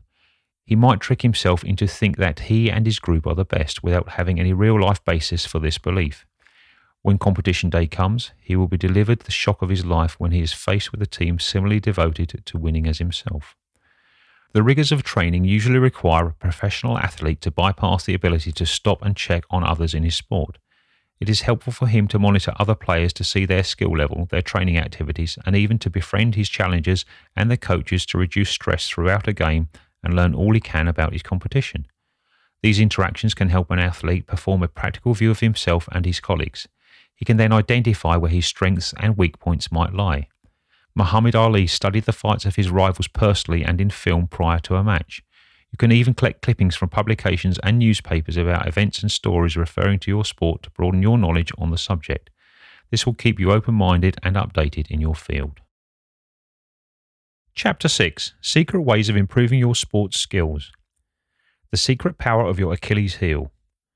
Jumping-dependent sports like basketball, volleyball, high dive and diving, and sports that need your toes to have a firm grip of the ground like sprints, tennis, relay, and gymnastics all depend upon training that enhances the legs and forelegs. These are typically held views that are beginning to be challenged by modern kinetics. We are beginning to comprehend that the Achilles tendon needs enhancing even more so than the legs and forelegs. This ligament is found directly behind your ankle. When you jump, there is a link between your heel and toes and the location of your legs and forelegs. This is the Achilles tendon linking your heel and calf muscle. If you desire to leap high levels or have a firm grip of the ground through your feet, you should strengthen this tendon. Leg and foreleg workouts like squatting with weights and running won't develop your high jump and your foot grip. They will help you to stand securely and form your legs, but will not benefit your abilities in any way that a strong Achilles tendon can. There are several ways you can reinforce your Achilles tendon. Squatting with a barbell while standing on your toes or on the balls of your feet. Much more handy, you can perform these squats while standing on a firm edge, like a stair, on your toes, with your heels suspended off the edge of the stair. Be sure to have a spotter for safety. Another option is to stand with your feet apart. Next, jog sideways in place on your toes, positioning your whole weight on the sole of your foot in contact with the ground. When you are on the sole of your left foot, tilt your body somewhat to the right and raise your right leg behind you. Then, quickly shift to the sole of your right foot, taking care to never let the heel touch the ground while tilting your body in the opposite direction. Your left leg must be raised behind you. Practice this motion till it becomes smooth and effort to gain speed and increase the range between where your feet land and the tilt of your body. Keep your arms constant at your sides and your hands in front of your chest, comparable to a running position. Initially, try this exercise for a minute or more without stopping and increase the time period as needed. This is also an advantageous aerobics exercise. Another exercise can be done by rotating your ankles and, while standing, keep your left foot up on your toes or raise your left heel, keeping the ball of your foot on the floor, and from that centre, rotate your ankle and heel. This action will enable your heel to move in circles up and down. As you lower and raise your heel without touching the ground, press the left part of your body weight against the ball of your left foot. Do the exact same with your right foot. Finally, simply running and sprinting while on your toes is helpful to enhancing your Achilles tendon. Other sports that will take advantage of these exercises are karate, taekwondo, judo, wrestling, football, soccer, boxing, and baseball or softball, particularly with pitching. Broomstick techniques. Traditionally, you will use a broomstick to perform these workouts, but any stick will do. These workouts will reinforce and develop arms, backs, and shoulders. The fingers will also be reinforced for a strong grip. Stand straight while holding the stick to both hands behind you. Put some distance of 2 feet between your feet and flex your back forward as far as possible, trying to touch your knees with your forehead. Without bending your knees, raise the stick behind you with your hands. Freeze in this position for 1 minute, continually trying to pull your hands farther back. In this exercise, you'll stand straight and hold the stick to one hand. Stretch that hand to your side, and with only your fingers move the stick up and down sometimes. Do the same with the other hand. Any sport that requires special hand and swinging abilities like dart throwing, ping pong, baseball, softball, boxing, rowing, and basketball can gain from these exercises. Pendulum target. Place a rubber ball the size of your fist in a sock and tie it with a string. Connect the string strongly to the ceiling and let it swing freely. Try hitting the ball with a bat or tennis racket, or aim to strike it with kicks or punches. Hit the ball as it swings extremely. This will sharpen your precision and it will benefit any fighter, martial arts student, or sport that requires players to hit a ball. Air punching. A makiwara is a padded piece of wood developed to be hit with the hands and the feet. It is particularly used during martial arts practice. You can also connect a notepad to one of the sides near the corner with 2 long strings and connect the paper to the ceiling. As it is suspended, try to tear the paper by hitting the bottom with your punches and kicks. Do not cheat by hitting it on its top side. Light a candle and try and snuff out the flame with the wind produced by the force of your kicks and punches. Do not cheat by touching the wick to put out the light. When you are very capable of tearing the paper or snuffing out the flame without touching it, you have developed worth arm and leg power. These exercises are also approximate to boxing and other sports that require powerful limbs. Focus without focusing. A sharp eye is important to any sport unless you are competing in a sports festival, particularly for the blind. It is important to see the primary thing you are following and the background concurrently. In a sport like basketball, football, or hockey, an assault can originate from some different directions. For this reason, it is important to keep an eye on your challengers near and far, while at the exact same time understanding the area of your colleagues and your distance from your ring or objective line. You only have 2 eyes and they cannot see in opposite directions at the same time. How can you wish to see every little thing in front of you while keeping focus on what's going on directly under your nose? There is an old secret to keeping your sight glued to nowhere and all the while seeing everything that will benefit a real athlete. The principle of this training is clarified through the writings of Lao Tzu, a famous theorist in ancient China who exclaimed that a finger pointing to the moon would tend to fool you into focusing on that finger and losing the glory of the heavens.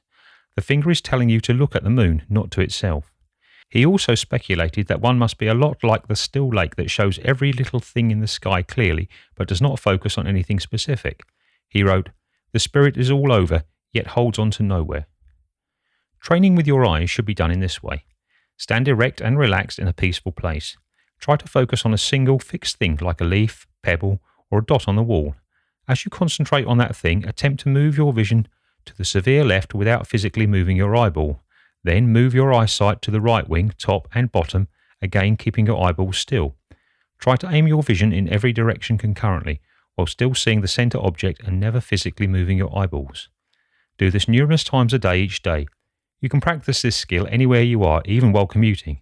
At first, you might find it hard to maintain and separate your visions at the same time.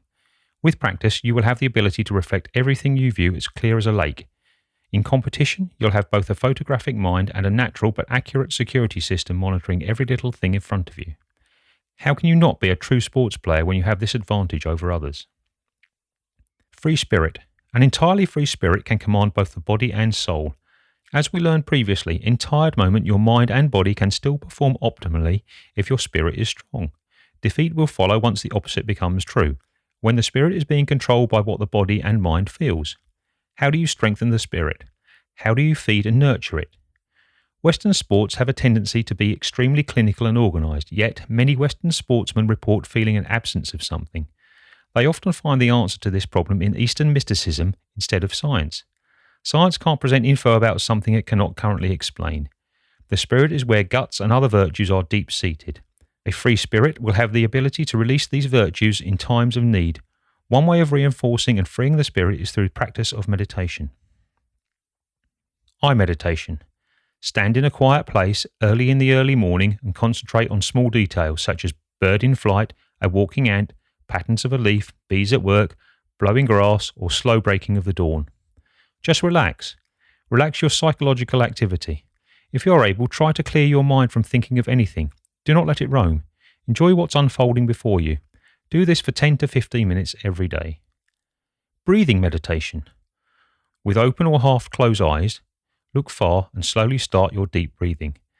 As you breathe in through your nose, imagine that you are taking in all of the pure oxygen in the environment and imagine it to be filling your nose, brain, lungs, and whole body, ending at your feet and turning them into steel. Hold your breath for a minute and release it slowly, envisaging that every CO2 molecule in your body is being released. Repeat this cycle 40 times. Eastern monks of the past are said to have had strong spirits because of prolonged meditation practice. One legendary figure, Bodhidharma, was said to have taken a trip on foot from India to China through the mountain range using meditation to overcome such an uphill struggle. He was able to make his spirit strong in order to get rid of the weaknesses of his body. In China, he was said to have become a champ in all the athletic challenges he was revealed with. It may just be a legend, but Buddhist monks in Chinese and Japanese monasteries were always well known for their determination, nerve, and endurance while performing athletic feats. That made them invincible in actual fights. Training in water. Submerge yourself into neck or chest deep water and effort to kick, jab, and swing your arms rapidly. Try to run in the water to strengthen your limbs. Foothold. Most sports depend on the legs, and it will benefit you to develop real leg power. Even golf players use their legs' capabilities to twist and stand firm. Generally speaking, it is always important to learn how to stand appropriately. The foothold is a simple leg exercise that will have you standing like a wall of steel if you practice it frequently. Stand erect, keeping your legs apart about 2.5 inches wide. Bend them partially at the knees so you appear to be riding an invisible horse. Make sure your bottom is out, back is straight, and your shoulders are relaxed and drooping uniformly. Look straight ahead and attempt to practice meditation. Put your hands on your waist and evenly disperse your body weight to both feet, focusing on the heels. Make sure not to put way too much weight on the toes if you find yourself doing this. It means you are leaning forward with bad posture. Practice this stance for 1 minute and after that increase as you can tolerate. The restrained blow through the mouth. A heavy exercise normally keeps you puffing and gasping for breath. Expanding the lungs will enable you to alleviate your gasping and extend your endurance by stopping you from running out of breath. To expand your lungs, breathe in deeply and blow powerfully through your mouth while hindering your exhale by limiting the exit of air. Do this by opening your lips partially and drawing your lower lip inside your mouth, creating a little space between your lower and upper lips. Through this space, blow and breathe out as tough as you can, narrowing the opening even further so that your exhale creates a ballooning influence on your cheeks and upper lip. The 9 secrets listed above are terrific techniques by which to refine your athletic capabilities. They are simple and require no devices, and anyone aiming to be an ace in sports can do them. Chapter 7. Training elements to keep in mind. Whether you admit it or not, every sports player has a weakness or two. You need different exercise routines to attend to these numerous weaknesses. Some workouts may even target a specific muscle group to keep this group nimble, explosive, and fast in responding to stimuli like catching a ball or throwing a basketball to a teammate.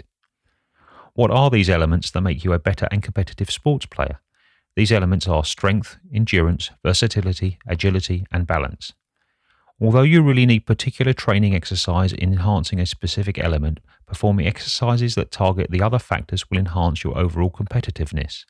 Furthermore, exercises that attend to the different physical fitness aspects contribute to your well-being as a professional athlete. Some sports players need to focus on enhancing their strength since they are powerlifters. Others concentrate on versatility and agility because they're high jump athletes, while runners focus on endurance.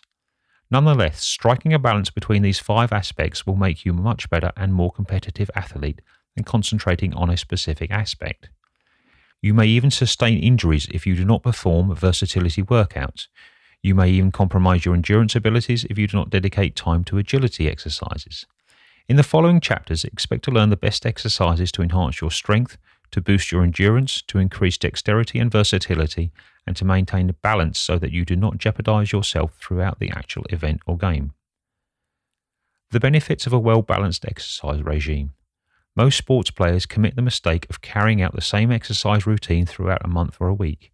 If you are among these sports players who never ever introduce randomness into a routine, now is the time to begin taking exercise routines that really enhance your core muscles, improve your balance, and increase your speed. Chapter 8. Different body and core muscles. Your body composes of different muscles that help you move, run, lift, or extend. It has minor and major muscles. In most training programs, you may have heard of the significance of core muscles and the advantages of strengthening such muscles in enhancing your performance as an athlete. Before you begin exercising or developing your own exercise program, you must understand the core muscles that you need to reinforce, enhance in order to become an outstanding athlete. Chest and upper back. The muscles in the chest and upper back consist of many major muscles in the body. These muscles are accountable for different movements, such as raising your arm and moving the head from side to side. The muscles in this region are the trapezius, rhomboid significant, pectoralis significant, pectoralis small, infraspinatus teres major, styratus anterior, triangular, and latimus dorsi. The pectoralis major, commonly referred to as pecs, is the largest dominant muscle on each side of the chest. It is accountable for moving the arm in lateral, turning, and vertical motions. These muscles help you in breathing. The pecs are more developed in guys than in women, especially if properly worked out. Arms and hand. Muscles in the arms and hand are created to cater your body's needs of speed, strength, and accuracy. They help in finishing everyday activities such as gripping, writing, raising, and cleaning. Athletic activities that include the arms and hand muscles include throwing a javelin or ball in basketball or volleyball or punching in boxing sports. These sports require strong arm and hand muscles in carrying out the activities appropriately. At the exact same time, these kinds of sports need fast and exact movements. The arm muscles help in flexing and extending the elbow joint. 3 muscles are used in flexing the movement of the arm. These are the brachialis, biceps brachii, and brachioradialis, while triceps bianchi acts as the extensor. The flexor carpi radius and flexor dignatorium spicalis are responsible for the reflexes of the arms and hands. Therefore, if sports players or body players want to increase the size of their arms, they generally perform workouts and strenuous training that target these parts. Abdominal area, lower back and pelvis. Muscles found in your abdomen, lower back and hips safeguard your crucial organs such as liver, intestinal tracts and kidneys. Most trainers refer to this muscle group as the core muscles, since these muscles are responsible for the movement of the torso, posture and stability of your body. The muscles transverse and rectus abdominis are the internal and external obliques and are part of this muscle group. On the other hand, the muscles of the lower back are responsible in bending and adjusting your body to maintain balance. The erectus spinata and the quadratus lumborum muscles belong to the lower back muscle group. In the pelvic part, you can find part of the gluteus maximus and hamstrings. In this part, the butt's lower back and the thighs are interconnected. The pelvic muscles support your weight and any forward motion you make, like walking, running, and lunges. The psoas major and iliacus are pelvic muscles accountable for rotating the hips. Leg and foot. The muscles starting from the thigh to the foot support weight, balance, and propelling the body in a forward motion. The muscles in the leg and foot are powerful muscles. If you keep them active and healthy, these muscles significantly benefit you as an athlete. These muscles constantly adjust to accommodate your movements, whether these movements are at rest or in motion. The quadriceps femoris, iliopsoas, and sartoris work as a group in bending the thigh near the hips and extending the legs and knees. The huge part of the hamstrings and gluteus maximus is found in the leg or thigh part. The hams and glutes create the opposite movement of the quadriceps by extending the leg in the hips and flexing the knees.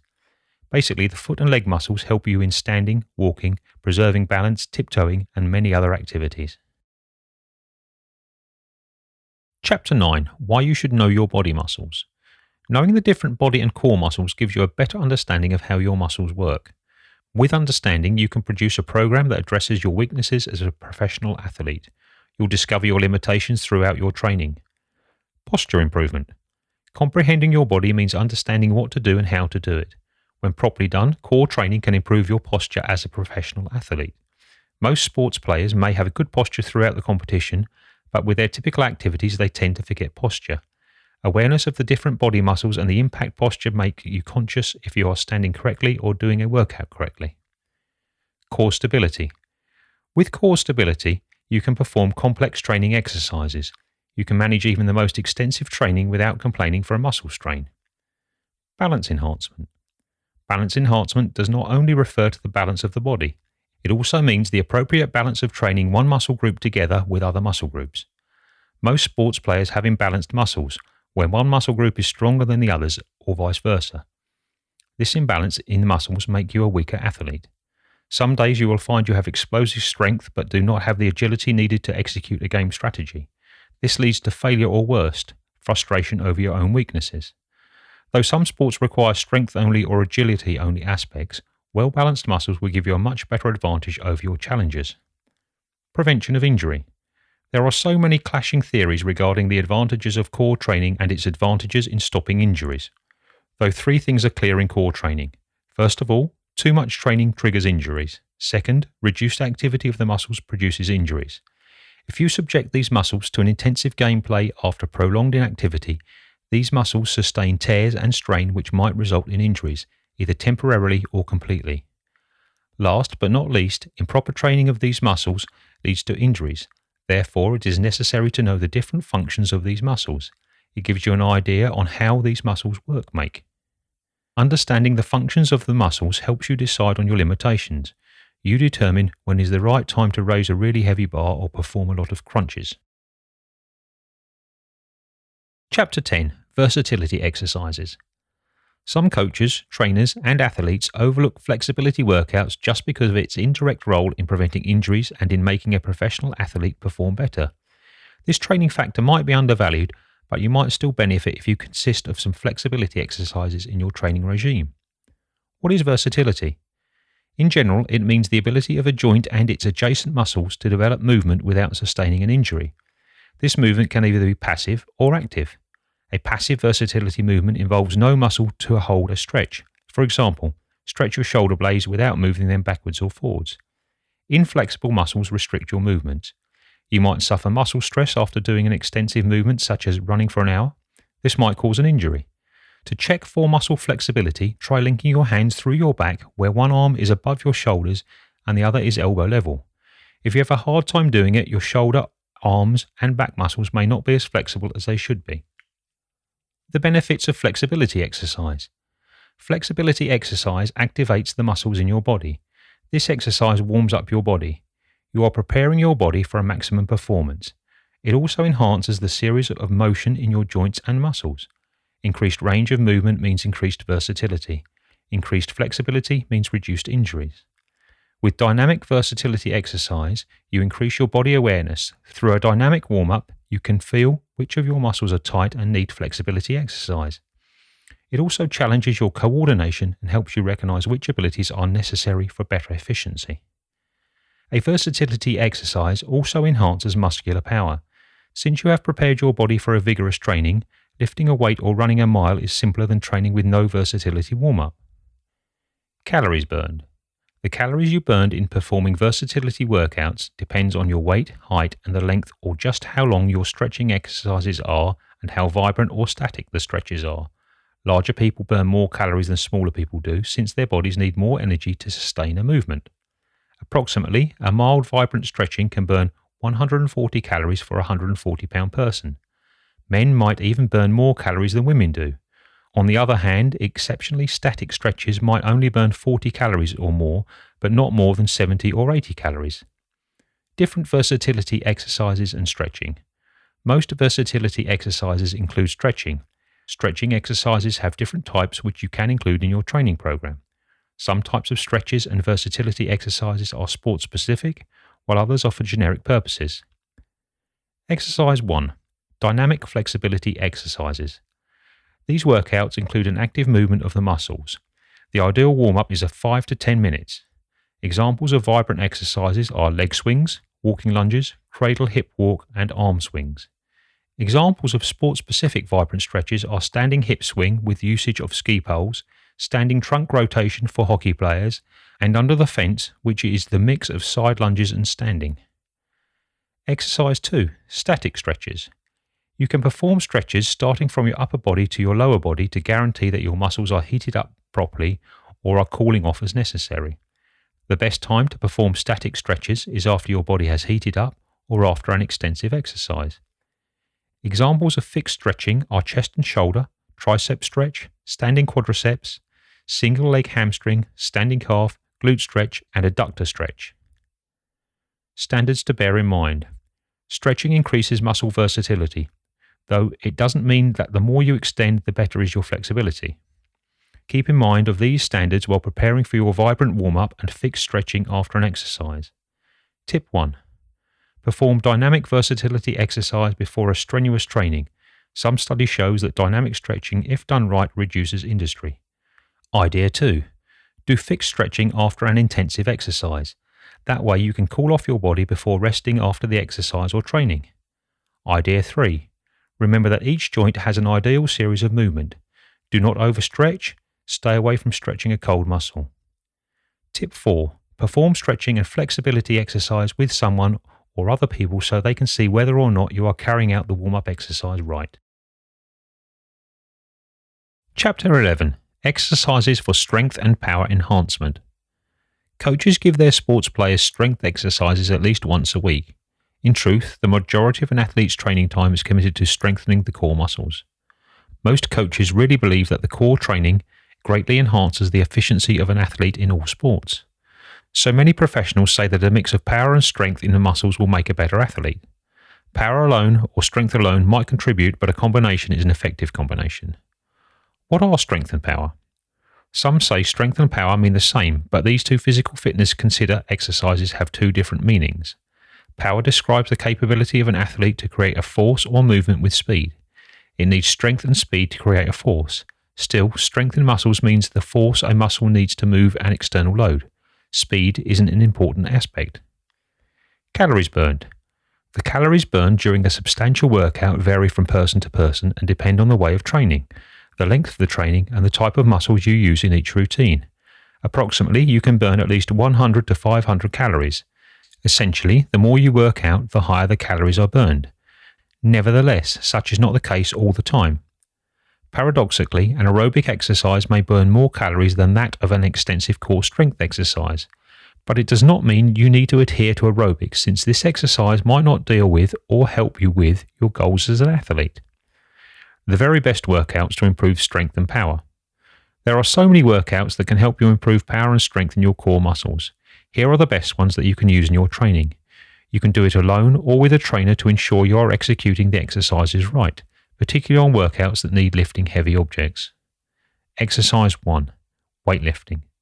Normally, powerlifters take advantage of this exercise, but other athletes could also use this as part of an intensive training.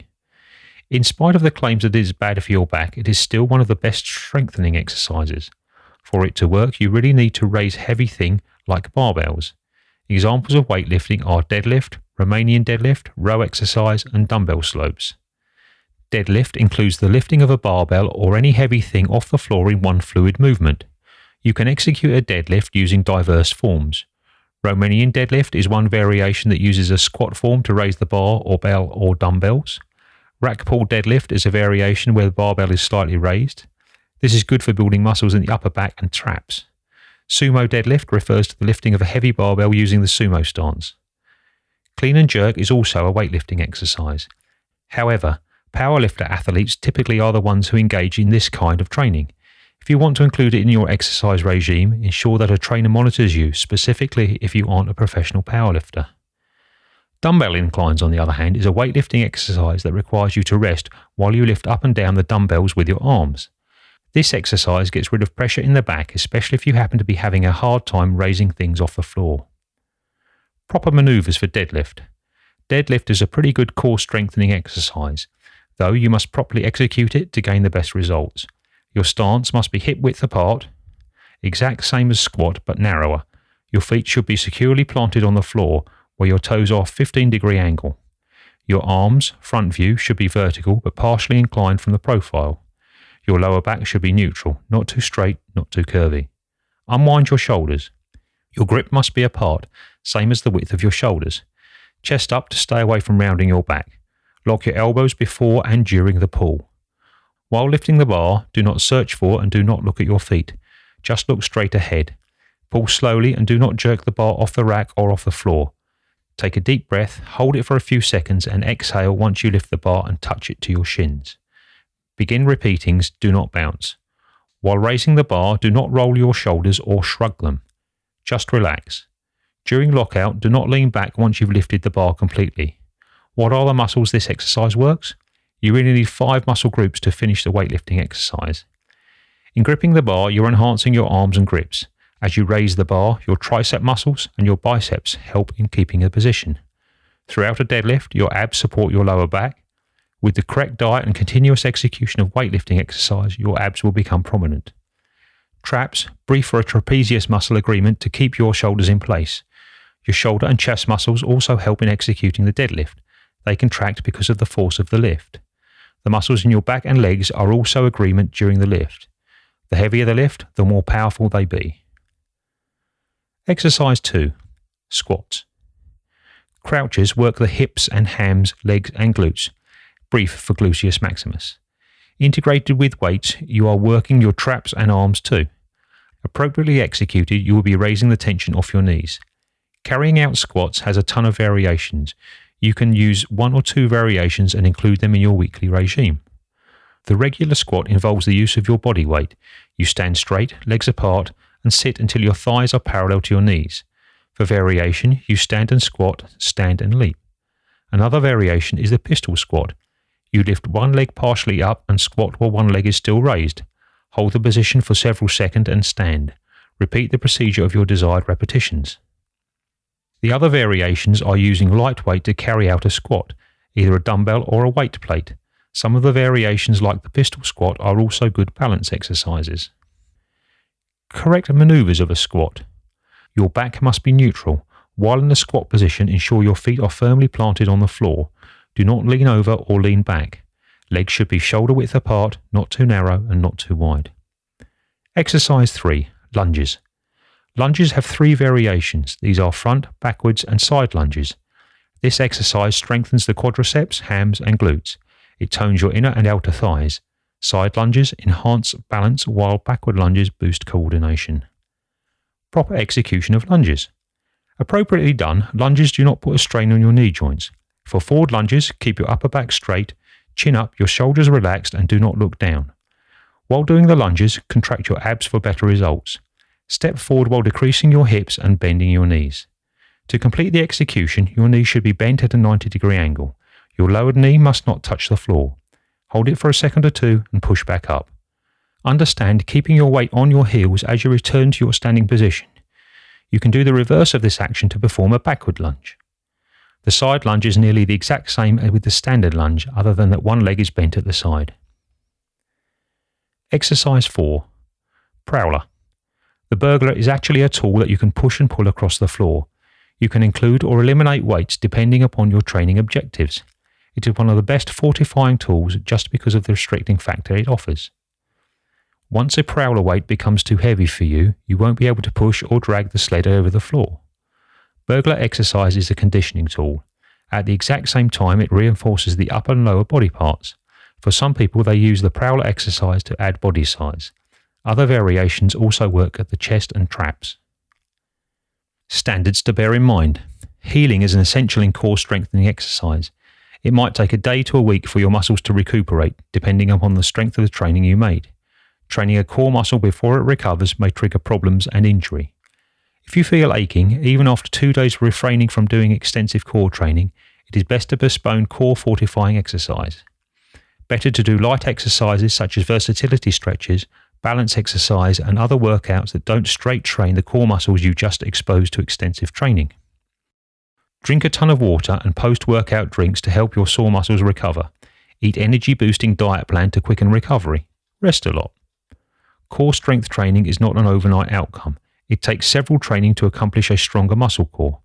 In order to maintain what you have achieved, schedule at least 1 intensive training each week after your muscles are accustomed to the new training. Eventually, introduce other intensive exercises to ensure you're attaining the results you really wanted. The key to core conditioning exercise is small amounts. Additionally, always consult your doctor and your coach regarding your off-season training. Chapter 12. Endurance exercises.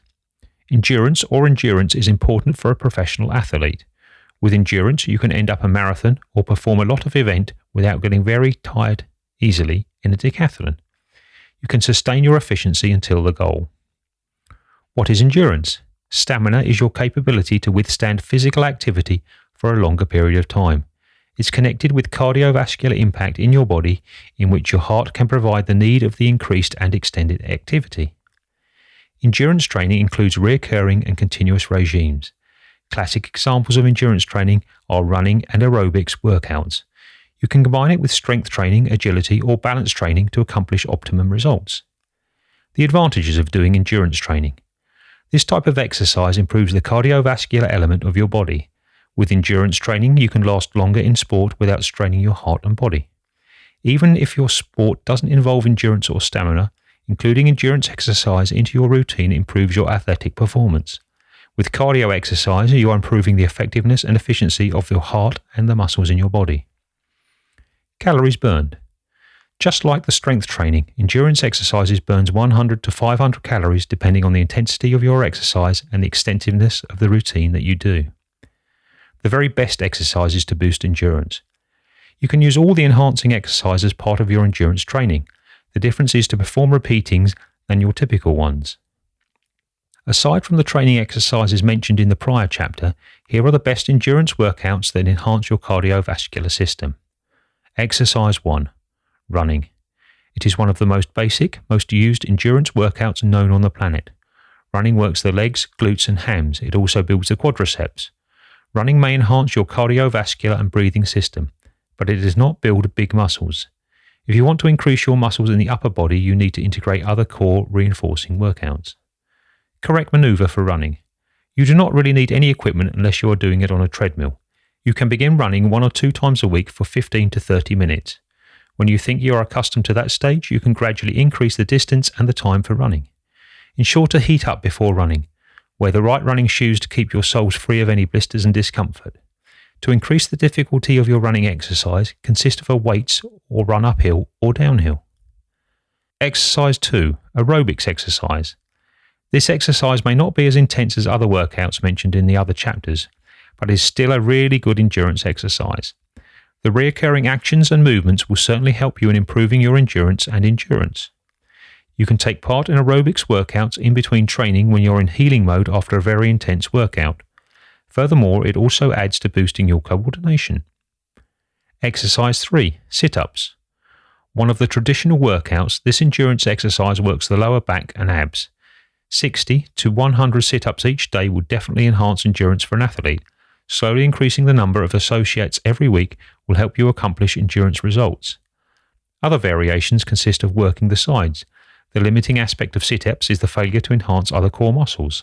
Hence, it is necessary to combine sit-ups with other exercises. Sit-up alone doesn't define the muscles in your torso. You have to include other core reinforcing exercise to accomplish the results you really want. Correct maneuvers for sit-ups. Despite being basic, a lot of athletes still forget how to perform an appropriate sit-up. With proper execution, you stay away from hurting your back and your knee joints. Lie on your back on a firm, flat surface area. Bend your knees with your feet hip-width apart. Place your arms at the back of your head. Unwind. Gradually raise your upper body towards your bent knees. You might sit up all the way to a sitting position or remain in a crunch position. Some professionals say that crunches develop the muscles in your torso more than a complete sit-up does to this muscle group. Whichever you prefer, the crucial thing is that you're carrying out the sit-ups appropriately to avoid hurting your neck and your lower back. Exercise 4. Push-ups. Another timeless exercise is the push-up. Push-ups work the pectoralis significant triceps brachii, deltoids and the stomach muscles. Push-ups have a ton of variations. These are incline push-ups, wide grip push-ups, one-arm push-ups, decline push-ups, and T push-ups. Wide grip variation is a little tough to maneuver due to the limited mechanical advantage when pushing your body up. Your arms are wider than the standard width of the push-up position. Incline push-ups target the chest with a decreased tension on the elbows. Arms are located higher than the feet. Decreased push-ups, on the other hand, work the shoulders, chests, and arms. The feet are higher than the arms, and this makes it a little challenging as a result of the pull of gravity. It is similar to pushing up your body upside down. The more your body is in the decreased position, the harder the push-up is. One-arm push-up figured out one arm alternately. It particularly targets the tricep muscles. Overall body control is necessary to attain this variation. For proper posture, keep your back straight. Arms are shoulder width apart for basic push-ups. Keep your elbows as close to your body as possible. Inhale as you lower your body and breathe out as you push up. Focus your eyes in front of you. Do not look at the ground. Devices for stamina training. You can use machines to perform endurance training. Alternatively, you might just walk, run or swim to boost your endurance and endurance as an athlete. Standards to bear in mind. Remember to drink a lot of fluid while doing endurance training. The last thing you would want is to dehydrate your body. You'd be sweating a lot, so always keep a bottle of water in handy. If you are running, drink at least 2 glasses of water before beginning. Always perform vibrant warm-up before any extensive training. At the end of the endurance training, cool off by doing stretches to relax the muscles you have used in endurance training. Endurance workouts should not make you breathless that you can hardly talk.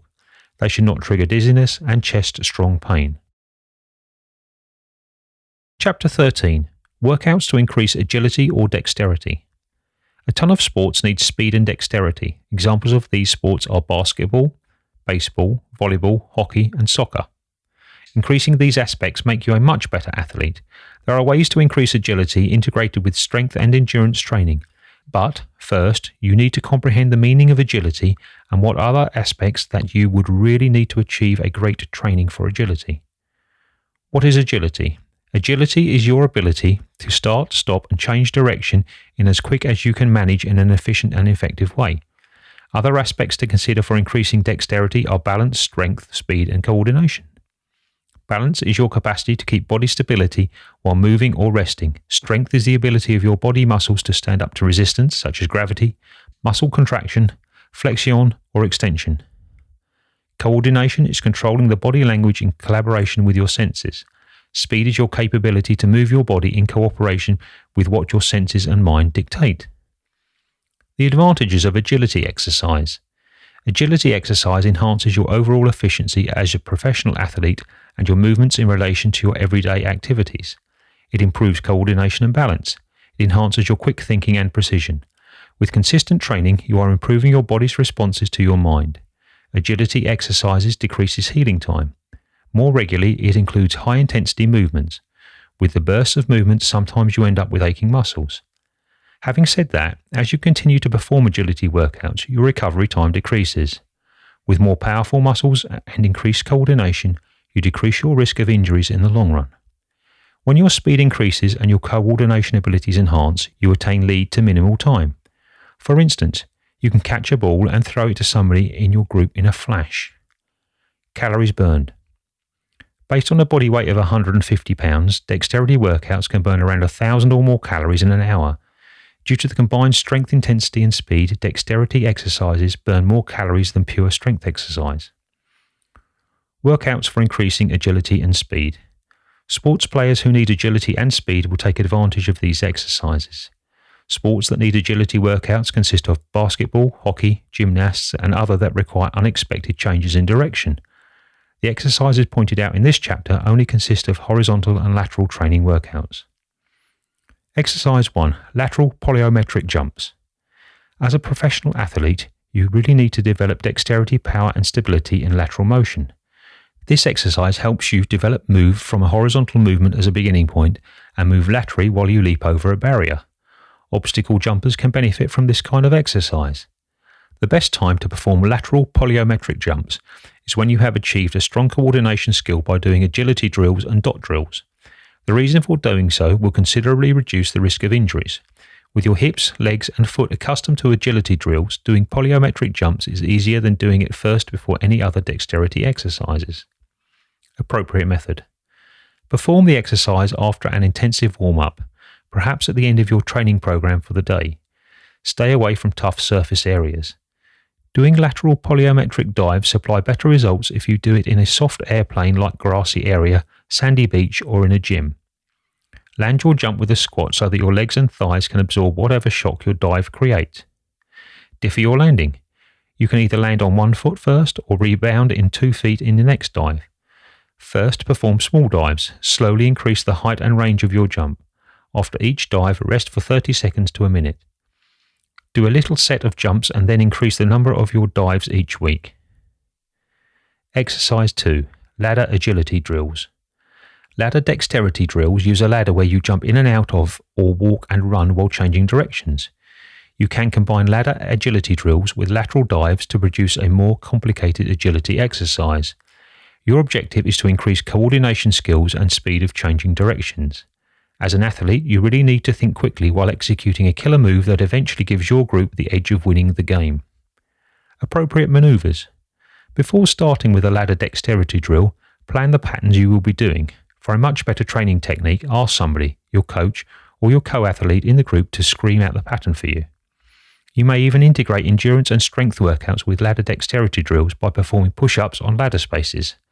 When you push your body up, you lift your body and change the spaces where your hands land.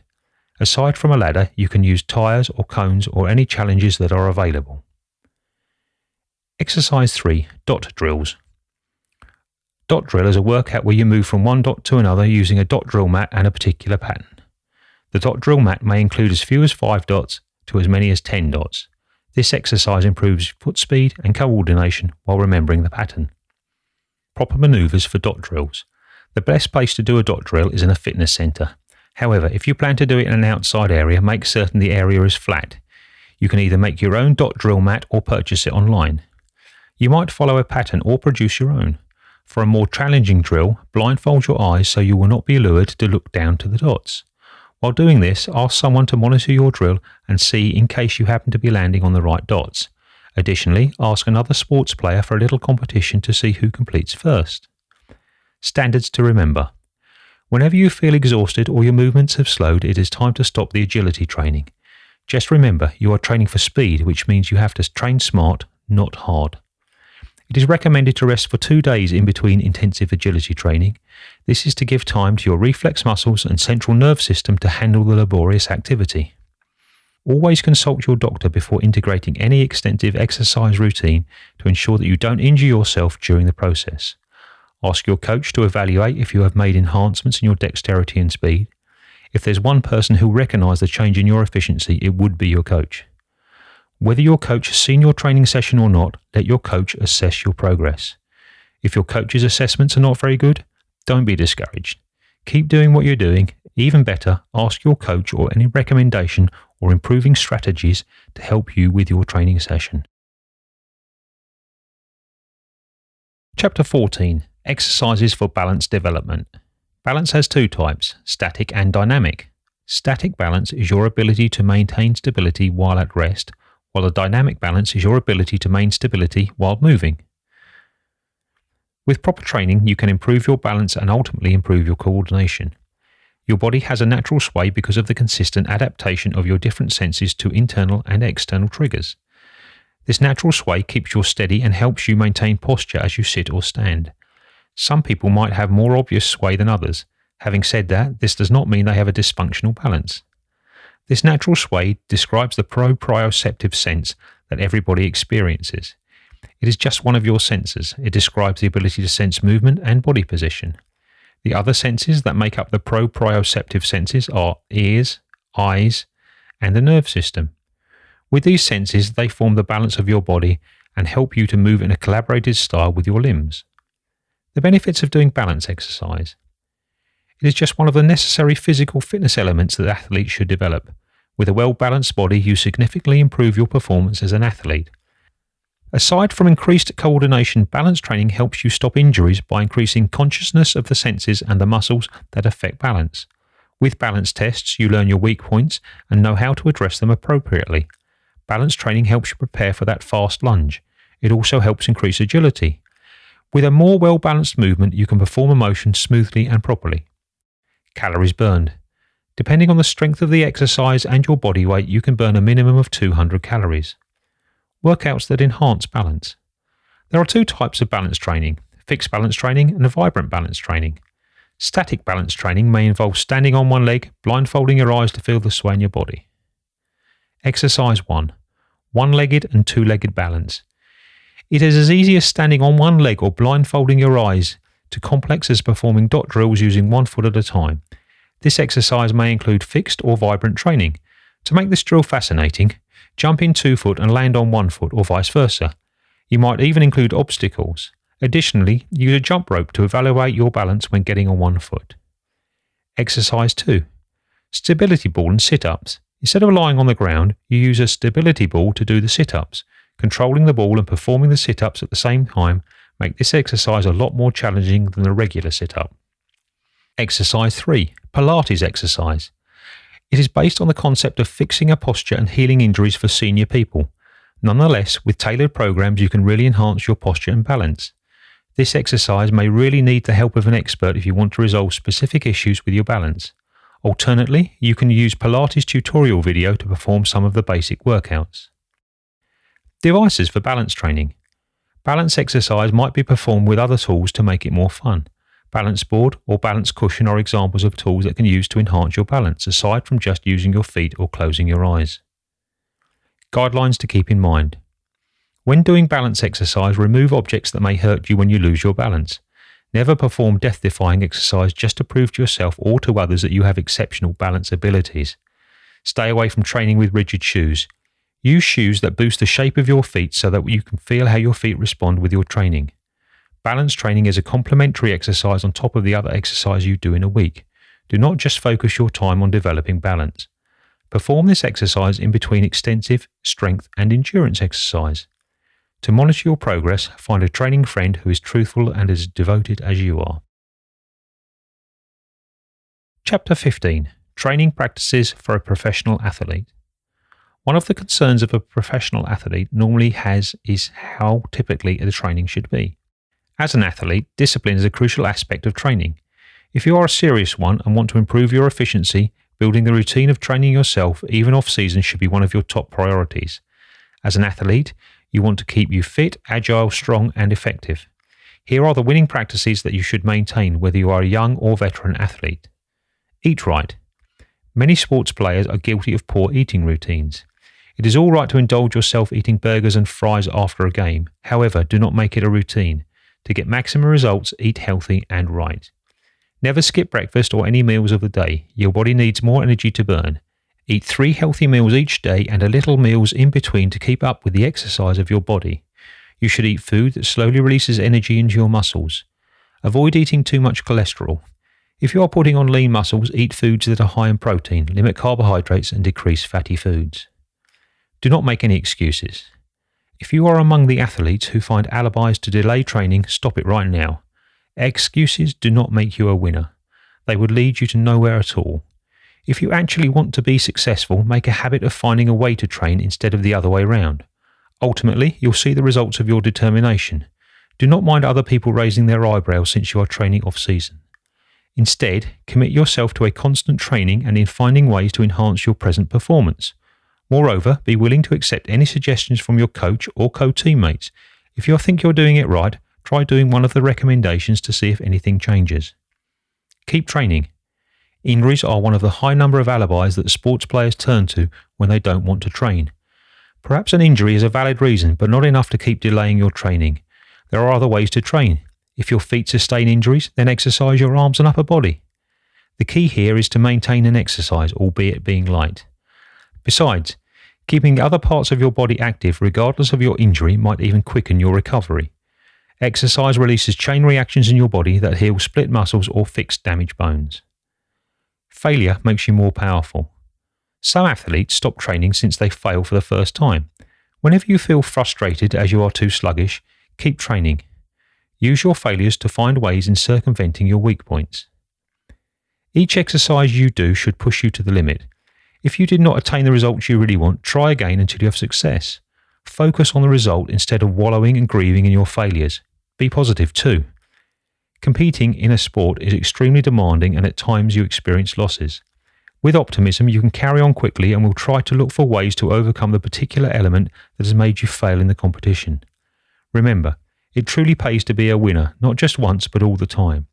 The emotions of elation conquer the high number of difficulties and failures you might have experienced throughout your training days. Never lose yourself to the politics of training and sports. There are so many clashing theories on how to do this and that. Be unbiased with every little thing that goes around you. When your coach says that a certain training is bad for you since your coach dislikes the supporters of such training, don't let it hinder you in attempting it. During the competition, be friendly, even to your rivals. Smile and treat them good just as you deal with a good friend or associate. Indeed, it is a match and that you should consider them enemies, though you would not be leaving a bad impression to the other people, athletes or not. Finally, enjoy your training. Do not take it too seriously. Always give yourself a room for improvement. With this attitude, you won't feel depressed any time you struggle. Chapter 16. Training Visualization and its Advantages. Visualization for athletes is a vital part of training.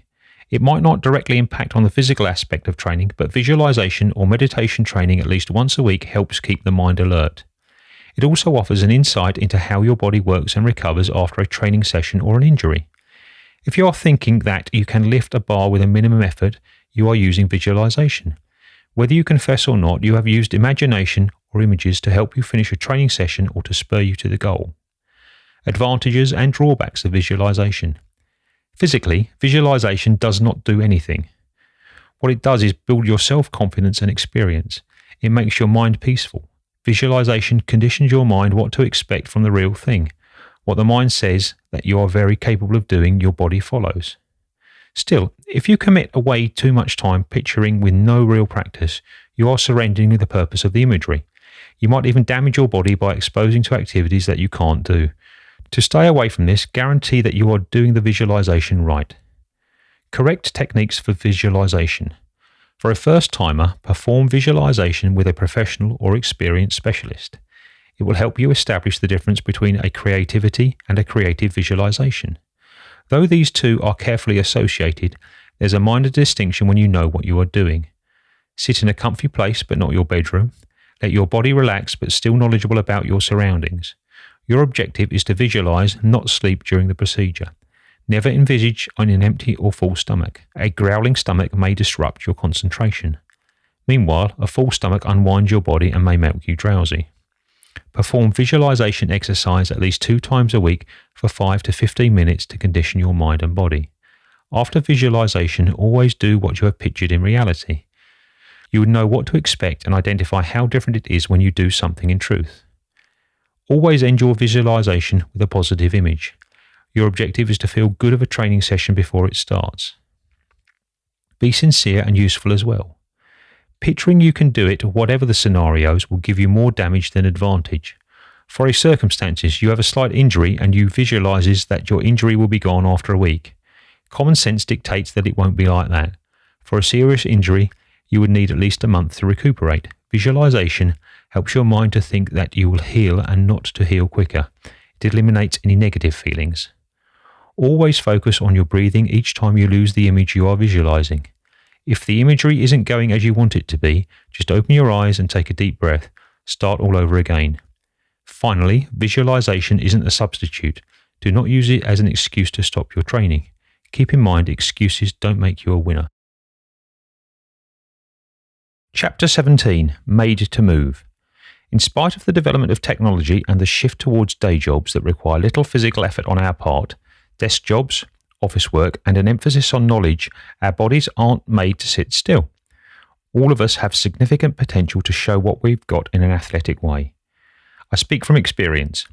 When I was young, I grew up in a soccer or football culture. I resided in Europe, and the main sport for boys was soccer. I signed up with a club after being pushed by some of my good friends. I did all right at soccer, and I was certainly developing some talent. Nonetheless, throughout my teenage years, I fell in love with the game of basketball. Regardless of the absence of coaches, examples, or cultural enjoyment about this sport, I still qualified tough to get much better at it. I spent hours and hours on outside courts perfecting my shots, my layups, my dribbles, and my passes. I took practically every chance to join a group of teenagers who would play a pickup game. I set insane objectives like dribbling the ball for about 2,500 times without losing control, hitting 75% of 100 three-pointers, dribbling up and down from one city to the next, dribbling with 2 balls at the exact same time, playing basketball for 12 hours in one day, the last few hours were sluggish, playing approximately 2 hours per day, and so on. Think what? I ended up being the best player in high school, with over 1,000 students. Sure, there were less enthusiasts than there were in the American high school, specifically since most of the society was concentrated on soccer, but it still took rather some skill to become the best player. You could reason that I was just talented. You could say that I just had a propensity for ball sports. Perhaps I did, maybe I didn't. By the way, I'm only 6 feet tall, your average NBA player size. Putting all the rubbish aside, I know this. I see so many people around me that just give up so easily, declaring that they just don't have any talent, while others spend numerous hours determining the best methods, following their favourite athletes on the internet, and putting in the effort to attain results. It is never simply skill. Everybody needs to put in the work. Now, let us discuss some health elements and scientific sides of the human body. It has been medically proven that people who do routine physical activity have up to 35% lower risk of coronary cardiovascular disease and stroke, up to a 50% lower risk of type 2 diabetes, up to a 50% lower risk of colon cancer, up to a 20% lower risk of breast cancer, a 30% lower risk of sudden death. Fascinating, isn't it? Let's look at some of the other facts. Routine physical activity can minimize blood pressure in those with high blood pressure levels. Physical activity reduces body fat, which is connected to high blood pressure. Non-insulin dependent diabetes. By lowering body fat, exercise can help to prevent and control this kind of diabetes. Moreover, exercising lowers stress, kills a cortisol hormonal agent, increases sexual efficiency, and/or control burns calories, and does far more. Developing a sweat can help manage physical and psychological tension. Exercise also increases concentrations of norepinephrine, a chemical that can moderate the brain's reaction to tension. Working out increases dopamine and endorphin levels and creates a general feeling of peace and happiness if done properly. It boosts confidence and it makes us look more attractive. It helps us to recover colds and enhances the immune system. Did you know all that? Now, do you truly think people are meant to sit still throughout the day, watching TV or lying on the beach or something else? Laziness is appealing, but it's just not that good for us. So, whether it's jumping with your kids on the trampoline, regular love-making sessions with your partner, a ball game with your friends, a walking in the mountains, the occasional run or bike ride to the opposite side of town, working out in the health club or swimming up and down the swimming pool, you need to exercise. Chapter 18. Getting to the next level. Improving on ourselves is preferable. We would all like to be better at something, but how do we push ourselves or get pulled to the next level? Reasons. It is my personal viewpoint, and I think that if you are a true sports player you will agree with me, that it is insufficient to just work out each once in a while. This attitude concentrates on the following idea. What is the least amount of effort I have to take into this in order to stop? 1. Ending up being fat. 2. Getting medical problems. 3. Keeping up with the team. 4. Only look good instead of really being in shape. 5. Qualify for a cheaper health insurance. 6. Score points and leave it at that. 7. Having to go on a diet plan. Let's break these down for a moment and see what's wrong about these attitudes. 1. Not becoming fat isn't a bad inspiration, but even if you are not fat, there is something about being pulled to the next level and increasing your efficiency without changing your weight. The bare minimum to stay skinny is unsatisfactory for somebody who wants to optimize his or her skills. 2. Obviously, you should stay away from medical concerns, but if you have been in good shape at a certain moment, you are going to know that there are lots of people who don't have any medical issues, but they still underperform when it comes to sports, endurance, and athleticism. I remember I was in high school and there were many geeks in my class who never ever worked out or played sports. They were usually on the computer throughout the day. Also, not always a bad thing, but still, and despite the fact that they were slim, they had a tough time running more than 100 meters. They were out of shape, though they didn't have any medical problems or obesity. Now, do not consider me to be a big-headed jock or something. I'm just trying to make a point. Some of these guys were buddies, and the only distinction between them and me was that I played a lot of sports and they didn't. However, the mindset was a start. They didn't care about physical exercise as much, and that's why they never reached their potential in that regard. 3. If you only want to keep up with the group, you're still in the bare minimum frame of mind. Sure, if the group you bet is very good, then try to have that pressure elevate your skills as well. But the true mindset ought to be to excel above how you perform. 4. Some people do it all for looks, and I have to agree that this can motivate in a certain way. But having a six-pack does not always mean strength, and looking nice in front of women does not mean that you take part in athletic competition, especially if it is only steroids and some weightlifting you have been doing. Appearances are not everything. 5. Qualify for more affordable health insurance. Well, there are better ways to make or save cash, pal. Your focus shouldn't be on the cash, not if you're a true athlete. 6. Scoring is necessary in a lot of sports, but then what? I play basketball routinely, and some of the men I play with are outstanding at shooting three-pointers. But man, are they out of shape. If you safeguard them well and prevent them from having the ability to contend at all, which is much easier because they're not very quick, they're helpless. And what if you run a quick break? Seriously, it is not almost points, winning, or the precision and techniques. True athleticism develops around all of these things and more. Endurance, willpower, determination, self-discipline, calmness of mind, focus, sharpness of the mind, and other qualities become part of your really character if you include them in your sports activities. 7. Well, if you're just staying in shape to not be pushed to go on a diet, think of what your focus is on. Food. Believe me, I really love food. I really love good food. Some of my best travelling memories consist of a giant steak, a standard bake shop, Thai curry dish, or authentic Mexican burrito. Am I making you starving yet?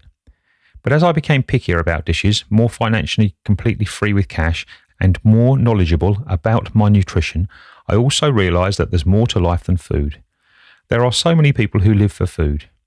They think of food. They snack all the time. They discuss it a lot. And it seems like they've got nothing else on their minds. How pathetic is it to be an addict to those small pallets on your tongues? Come on, we can do better than that. Food dependency, sugar addiction, fast food dependency, and so many other things connected to this. They're real. Do not fall into this trap. There are so many more aspects to life to enjoy. Taste is only one of the 5 senses. I want to tell you a different story. I know someone who is pretty fanatical about martial arts. He has been a fitness instructor for some years now and he's doing very well. But there was a point in his life when he struggled with his health. And throughout this time, he also had other issues which motivated him to go to Kung Fu school in China for about 5 months. This is what he said. I recall the first day I came here. They were making us condition our shins and fists and elbows. I needed to punch and kick against a tree. The Chinese trainers were extreme and they had no mercy. All they appreciated was results. No pain, no gain. If we refused, they would hit us with an iron stick on our legs and laugh. You could say they were vicious, but all they were attempting to do was strengthen us up. One of the ways they pushed us to the next level was by having us run uphill. We were in a mountain area and it was early morning. All of us had to jog to the top. One of the best things I learned there is to push myself a little harder when I hear that voice in my head that I can't go on any longer. That's the moment when you have to go on a little longer, because this is the moment you are reaching your limit. When you reach your limitations, the only way to eliminate it is by going on at these critical moments. I was impressed with his story, and when I went keeping up him, this is precisely what we did. We ran for some time, and when he saw I was having a hard time going on, he told me that this was the best moment to go on for a little longer. We often think that we have reached our limit, he said, but if you actually think of it, we just tell ourselves that since it is challenging. Let me ask you this. If somebody gave you $1 million to run for another 15 minutes, would you do it? Obviously. So that means there is still some strength in you. Well, what about 20 minutes or 30? At what point have you gone so far that you truly have to give your body a rest? I realised when we talked that a ton of barriers to achieve more are mental, specifically when it comes to physical exercise. When we work on a company, we might just require more knowledge or better methods. When we want a much better relationship, we might just have to shut up and listen more regularly, or say the right words. When we try to finish an art piece, our brain and our hands are the only things that will help us develop something magnificent. But when we work out, motivation matters a lot. Excuses. I just discussed the inner voice in our heads, and this is part of it. I know, you might say that you never make excuses. Well, everyone does every once in a while. All of us do it, and don't beat yourself up about it. Just change it. I recall one of my friends had a little physical fitness video. It was a series of everyday 5 or 10 minute exercises, and it was intense. The movements included leaping, push-ups, sit-ups, squats, and a ton of uncomfortable positions, strength-enhancing workouts. One of my family members who had a knee injury in the former years and who also happened to really love frequent milkshakes, chocolate bars, snacks and steaks joined us for a minute or two. After 2 minutes he began to complain. "This is not that good for my knee," he said. We both looked surprised. The exercises were not putting any pressure on his knee. We understood it because we'd both done it. Besides, I had a similar knee injury and surgery and was doing fine. He kept grumbling and quit after 2 or 3 minutes.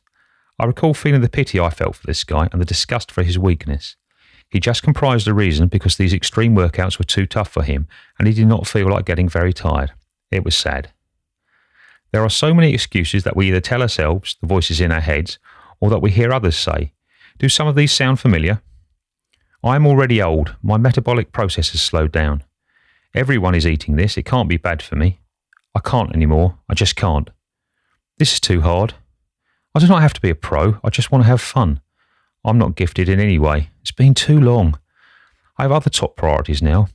I've got to watch out for my injury. I hate getting sweaty. It's too hot. People would judge me. It takes way too much time. Some people are good at sports, but they're still jerks. It's really all about the cash. I would rather be smart than strong or fast. These lies are so unsafe since they are always based on half-truths. They are never entirely true. Yeah, you can go on a bit longer, and no, it does not matter if it's hot. You do have to be careful with your injuries, but that doesn't mean there aren't ways to work out. Training never takes a great deal of time, as it's best to do a little every day. And all of the other nonsense I can think of, we all use to validate our laziness. Rewards. Give yourself something as a benefit. It's important that you do this to keep yourself going. Lying down on the sofa, watching your preferred motion picture, or maybe even a little snack, but make certain you don't reward yourself too quickly. You need to earn it. I'm not going to expand on this way too much since it's really simple. If you wanted to purchase something, play a particular video game, or eat something, you need to earn it. If you do, you're going to feel better about indulging yourself. Self-image. How do you look at yourself? The only way you can take your abilities and endurance to the next level is by having a good self-image. This, though, is practically an oxymoron. You do your best, you push yourself to the limit, and your self-image will automatically be better. As your self-image progresses, you can more with confidence go at it and perform even better. It's a cycle, but you have to start by doing something about it. A word about arrogance, however. I've seen so many people who tend to get full of themselves when they be better, and it doesn't work in their favour. I have seen sports teams who thought they were all that, and then they were defeated by the underdog. You could always tell that their self-centred style or their laziness on the field or the court stopped them from giving them everything they had. Stay humble and be teachable. This is the only way to advance. People who think they know everything are typically the first ones to fall. How can anyone say that they are ever the best? I've seen numerous athletes who would win a gold medal or a champion in 1 year, only to be beaten by a rival the next year. Even the ones who set records and excelled in their particular sport were typically beaten by another person a few years later. All of us age and die, all of us have varying performances, and all of us have weaknesses. Do not let your pride be your downfall. The best way to maintain a great self-image is to be modest but happy to sacrifice and make progress. Be positive enough to know your past successes and capabilities, the good moment that gave you the tingly feelings inside, and at that exact same time, never ever think you are there. Enjoy the process and the results. Chapter 19. The 60 Best Motivational Sports Quotes. In this chapter, I will show you some of the most inspirational best quotes from sports players. These people have, regardless of their personal lives, and more about that later, mastered their field and led the way for others to follow. Number 1. I've missed more than 9,000 shots in my profession. I have lost nearly 300 games. 26 times I've been trusted to take the game-winning shot and really missed. I failed over and over again in my life, and that is exactly why I have success. Michael Jordan. 2. The way a group plays as an entire determines its success. You may have the best bunch of individual stars in the world, but if they don't play together, the club won't be well worth a penny. Babe Ruth. 3. Every day is a new opportunity. You can build on yesterday's successes or put its failures behind and start over again.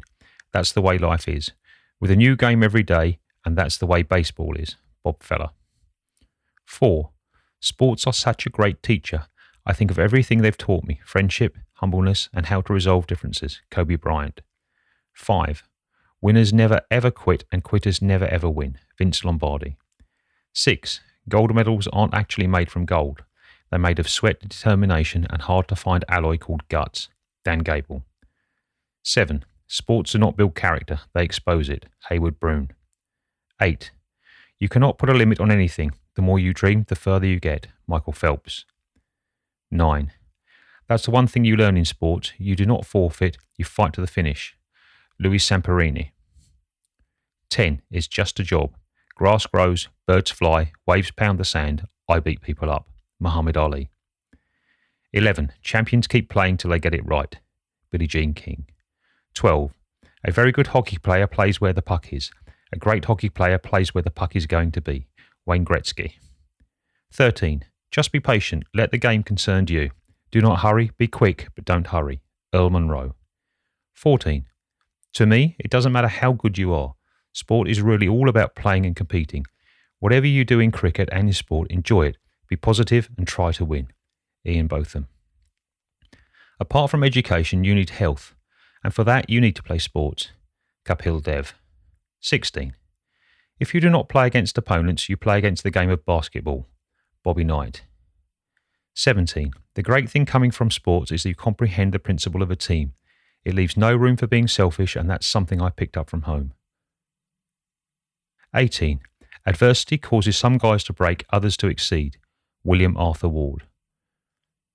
19. These are my new shoes. They're good shoes. They won't make you wealthy like me. They won't make you rebound like me. They absolutely won't make you good looking like me. They'll only make you have the same shoes like me. That is it. Charles Barkley. 20. Swimming is probably the supreme of burnout sports.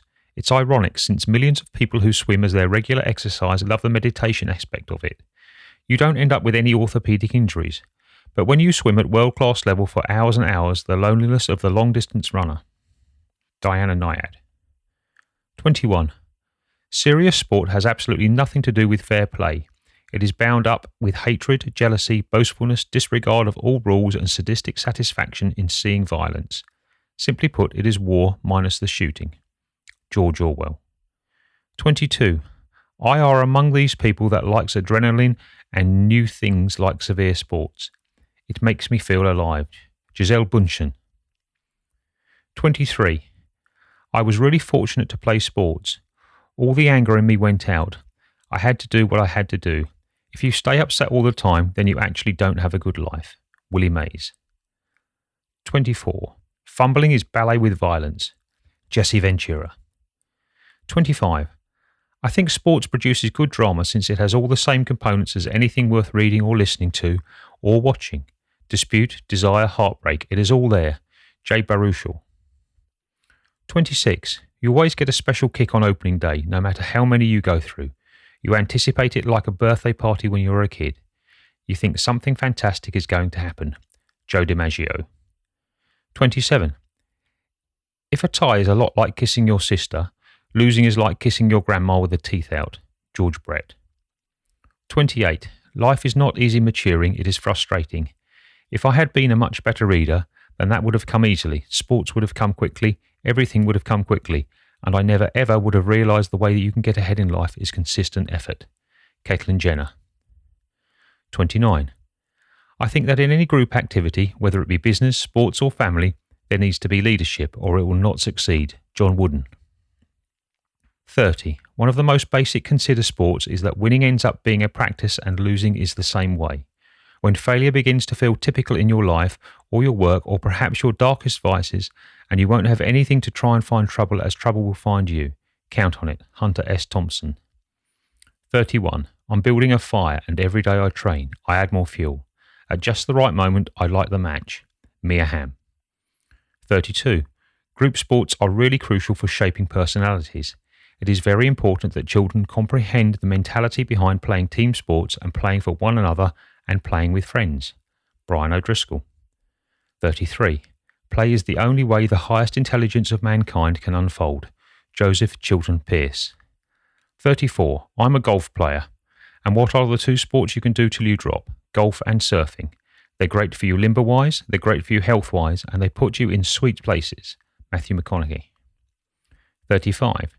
The paradox of endurance sports is that a professional athlete can never ever work as tough as he wants, and if he is pushing himself too far, his hemocrit will fall. Malcolm Gladwell. 36. It does not matter if you win so long as you give every little thing in your heart. Michael Jordan. 37. Honestly, I do not listen to no one else's music but my own. It's kind of like a sports to me. You don't see Kobe Bryant at a LeBron James match. He just works on his own game. And that's what I do. I only listen to me so I can criticise and analyse all of those things. Little Wayne. 38. You win some, you lose some, and trash some. Dale Earnhardt. 39. Olympism is the marriage of sport and culture. Juan Antonio Samaranch. 40. Approach the game with no preset agendas and you're going to most likely come away shocked at your general efforts. Phil Jackson. 41. Sports is the common measure in the world that brings everybody together. If there is any one place in the world where there is equality, it is most likely sports. That was something that didn't always exist. We've come a long way in sports. Why cannot society use sports as the way to bring people together and develop change? Stephen M. Ross. 42. Finding good players is easy. Getting them to play as a team is another story. Casey Stengel. 43. I really love sports. I've played basketball, baseball, soccer, tennis, track, and field maturing. Michael Jordan. 44. Perhaps the most single crucial aspect in mastering the methods and tactics of racing is experience. But as soon as you have the principles, getting the experience refers time. Greg LeMond. 45. God made me quickly, and when I run, I feel his satisfaction. Eric Liddell. 46. Despite the challenges or obstacles that are ahead of you, no matter the challenger, regardless of the chances, your objective and unbiased always is to win. I think that becomes part of sports. Grant Hill. 47. Compared to politics, I think sports is funnier, because it is inconsequential, and politics can be real crucial and all that. The more pointless something is, the funnier it is. You know? Norm MacDonald. 48. For me, sports is a big part of my life. It helped me through high school. It helped me get a lot better grades. Since if you don't have good grades, you can't play sports. Dave Chavette. 49. Sports teaches you there is always a second innings in life. If you fail today, there is a second innings and maybe 2 days later. Perhaps there is another opportunity coming up 3 or 6 months later. If you look at error as learnings and commit never to make the exact same mistake again, then you actually get a lot better with each mistake you make. Harsha Bogle. 50. The Olympic Games should not be an end in itself. They should only be a method of creating vast program of athletics and sports competitors for all youths. Avery Brundage. 51. Sports supports imagine attaining self-confidence and manly striving for the slim kid watching a fighter dance around the ring with superb ease. Armstrong Williams. 52. I used to play sports, then I realised you can purchase trophies. Now I'm good at every little thing. Dimitri Martin. 53. Unfortunately, the world is what it is now. Many people do not get along for whatever reason. As professional athletes, in the way we are nearly ambassadors for peace, as sports brings everyone together. Venus Williams. 54. The important thing that people do now in sports you cannot even believe. These are complete overall athletes. To see what humans can do at the highest level is amazing. Billy Joe Armstrong. 55. In most sports, your brain and your body will work together. But in rock climbing, it is the other way round. Your brain doesn't see the point in climbing upwards. Your brain will tell you to keep as low as possible, to hold on to the wall and not to get any higher. You have to have your brain persuading your body to do the right movements. Joe Nesbo. 56. The harder the battle, the sweeter the success. Les Brown. 57. There may be people that have more skill than you, but there is no excuse for anybody to work harder than you do. Derek Jeter. 58. Victory is having actually done your best. If you have done your best, you have won. Billy Bowerman. 59. Age is no barrier. It's a constraint you put on your mind. Jackie Joyner-Kersee. 60. Some place behind the athlete you've become and the hours of practice and the coaches who have pushed you is a little girl who fell in love with the game and never looked back. Play for her. Mia Hamm.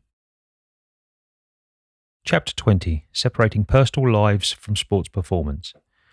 When you want to achieve the results you long for, it is necessary to keep the following in mind. Just because a sports player's personal life isn't something you want to emulate does not mean you can't learn a lot from his or her sports efficiency. Sometimes we forget this. We look at a professional athlete and then we see him on the news trying to validate that he's cheated on his wife, lost millions of dollars on worthless junk, or say something mean against his ex-girlfriend he refuses to pay alimony to. Some female athletes are straight up conceited, some boxers are just huge bullies, and some soccer players spend more time in front of the mirror to appreciate themselves than helping others who need them. There are the ones who are self-centered when it comes to spending cash. Those who file for insolvency when they have a millions of dollars per year contract, and those who cheat, lie, use drugs, smuggle drugs, do unlawful things, have been in jail, have had 30 failed relationships, or say silly things like, "I'm just a guy." Some sports players have lots of tattoos and piercings, and are, in my viewpoint, overdoing all of that. Some have an absurd mindset, others are disrespectful to fans or competitors, and others get so happy with themselves that they wouldn't even talk to you if you said hi. There are sports narcissists, bad guys, thieves, abusers, and cheaters. How can you imitate any of that conduct? You should not. However, and this is often where people fail, this should not stand in the way of you emulating their sports behaviour. These people may have failed in life when it comes to finances, relationships, or public conduct, but they have been successful in tremendous ways in the sports location. And just because you copy the way they train, work on their skill set, and improve themselves, does not mean you need to copy any of the inappropriate behaviour you may have heard on in the news. I like art, for example, and I have followed some artists that I think are the best ones. I have seen their works, saved some of their images and drawings on my computer system, totally appreciating what they did. Nonetheless, some of those artists drew sexually explicit images also, something I protest. Now, does that mean I have to forget all these people completely? Of course not. I can still appreciate the pieces of art that do not have that kind of provoking content while neglecting the rest. Do not make the mistake of neglecting the good example in sports. You can learn much from them, but do not make the mistake of mimicking their behaviour in other elements in life either. Just because they get a home run or a ton of three-pointers or objectives doesn't mean you should get the exact same tattoo, talk the same way, or enter into trouble with the exact same type of people. That is nonsense. In the next chapter, I'm going to show you some examples of sport excellence, but not all of these people were good examples in their relationships or personal lives. I'm asking you to ignore that simple fact and simply look at their athletic efficiency for inspiration. Chapter 21. Specialist Examples of Quality. It's always good to have role models, so let's look at some of these expert sports players who have taken their skills to the next level. Bethany Hamilton. This girl grew up in Hawaii and she was already surfing at the age of 7. Yet in 2003, a shark bit off her left arm. Throughout her recovery, she made 2 guarantees to herself. First, she would not grumble about her hardships. Second, she would get back into surfing in spite of her missing arm. And it only took her 26 days to recuperate enough to browse again. As of now, she's ranked amongst the leading 50 female surfers in the world. She also won first reward in the Explorers Women division of the NSSA National Championships. Her disability was difficult. Actually, she pointed out how annoying it was to browse with one arm, and you can imagine that her balance was off. Her worry of the water needed to be gotten rid of, and they even made a motion picture about her called Soul Web Surfer. She has become a good example for young amputees and an inspiration for girls with amputations through our charity called Friends of Bethany. One of the things she likes to say is, nerve doesn't mean you are not scared. Guts means you do not let your fear stop you. Michael Phelps. Michael Phelps is seen the greatest Olympian swimmer of perpetuity. Everyone thought that no swimmer would have the ability to win 8 gold medals in just one Olympic Games. Michael did just that, and he has 19 Olympic medals, 15 of which are gold. The trouble was that everybody predicted that this was going to be a major issue, that he was diagnosed with ADHD. Those who have ADHD typically face restlessness and a lack of attention. But what people didn't realise at the time is that ADHD can also help you stay active, concentrated on one particular activity you are passionate about. This is what helped Michael Phelps perform the way he did. He used his peculiarities to his advantage and turned them into strengths. With his concentrate on success in swimming, he has revealed the world that something deviating from a regular or typical mind can be something extraordinary. Phelps has revealed that he can beat the most disciplined and strongest swimmers in the world and is an inspiring good example for all those with disorders. He discussed that once you are enthusiastic about something, there are no limits to your success. Absolutely nothing can stop you, he said. Nobody is going to put a limit on what I'm doing, and I am going to do what I want to do when I want to do it. That is how I've always worked. If I want something, I'm going to go and get it. Kieran Bain. He was told he would never walk again. This is what doctors told Kieran after they removed a cancerous tumour from his thigh when he was only 10 years old. Surgical treatment was a failure, and he got up yelling in pain from enormous nerve damage. Up to that point, he had been fond of gymnastics and had been determined to become an Olympic champion. Now he was confined to a wheelchair and he could never walk again. Chance gone. Say goodbye to your dreams, buddy. But Kieran was not done yet. After healing of about 15 months in a wheelchair, he was back in the fitness centre training with a figured-out mind. After some months, he slipped from the high bar and got a dreadful head injury. His injury was so serious that he dealt with routine blackouts when he blinked. He had to skip a year of school, but he still wanted to be a gymnast. As if the wheelchair had not been bad enough, this injury was taking the best of him. He needed to retrain his brain and return his coordination. He went back to school using a strolling stick and was cruelly ridiculed by other students in his class. It took him 3 years of tough training to get back at the same gymnast level as before the mishap. But he suffered small fractures. Then another blow came when his knee snapped just after he had been selected for the European Championships. Bain has said that this was when he was going to give up. Eventually, after not giving up, he became the Challenge World Cup champ in 2011. In the London 2012 Olympics, he got accepted and competed for the top. The problems, the injuries, the awful surgery were inadequate to stop this guy from becoming an Olympian. Michael Jordan. Almost everyone knows Michael Jordan. He has received a ton of Hall of Fame awards, Most Valuable Player awards, championship rings, and more. When people think of basketball, they generally think of him, although there are many great players out there. Michael Jordan says his success is rooted in the large number of failures he had to face because he has claimed that they made him try even harder. They didn't prevent him. When he was young, he has not even considered to be accepted into the local basketball groups, and they didn't think he had enough skill. He was cut from the high school basketball group. He counted his failures. They include 300 lost games, missing the game winner for at least 26 times. This is what he says. I know that worry is a challenge for some people, but for me it is just an illusion. Failure always makes me try harder in the next chance. Muhammad Ali. Muhammad Ali has been seen as one of the best fighters of all time, if not the best. He has won a lot of awards like the Golden Glove and an Olympic gold medal in the 1960 Games in Rome. His career has been inspiring to many people. After retiring from the boxing game, he spent his life and time on philanthropy and charities, particularly the ones that were somehow connected to Parkinson's illness, from which he suffered himself. Muhammad Ali knew how to take the risk. From the early age of 12, when a person stole his bike, he was determined to take on any future thieves, so he could get a lot better at fighting. He didn't avoid risk, and that was what made him stronger. A lot of fighters do not want to take a ton of dangers as they could possibly get hurt or harmed. Their perfectionism causes being too cautious, and they fail to take the matches into their own hands. Muhammad, however, did the opposite. He put his health on the line so many times that he couldn't count them. He was not scared, something you absolutely need when picking a battle. In his words, he who isn't brave enough to take the risk will accomplish absolutely nothing in life. Chapter 22. More Underdog Stories.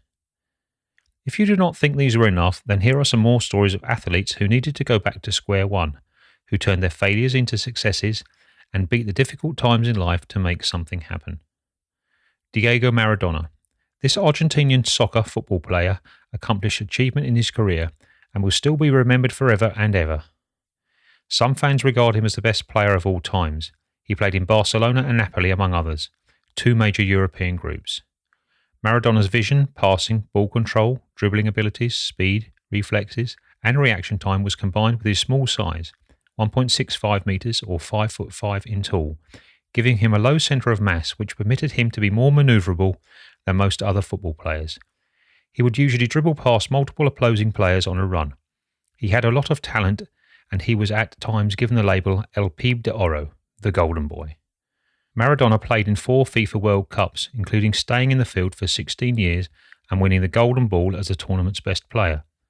After his career, he became a coach for the Argentinian team in November 2008. He was also in charge of the team in the 2010 South Africa World Cup and coached a group in Dubai. Francesco Corneo, the youth coach who found Maradona's talent, said, "When Diego came to Argentinos Juniors for roots, I was truly struck by his talent and could not actually believe he was only 8 years of age. Even so, we asked him for his ID card so we could check it, but he told us he didn't have it on him. We made sure he was having us on because, although he had the body of a child, he played like an adult. When we found he'd been telling the truth, we chose to dedicate ourselves purely to him."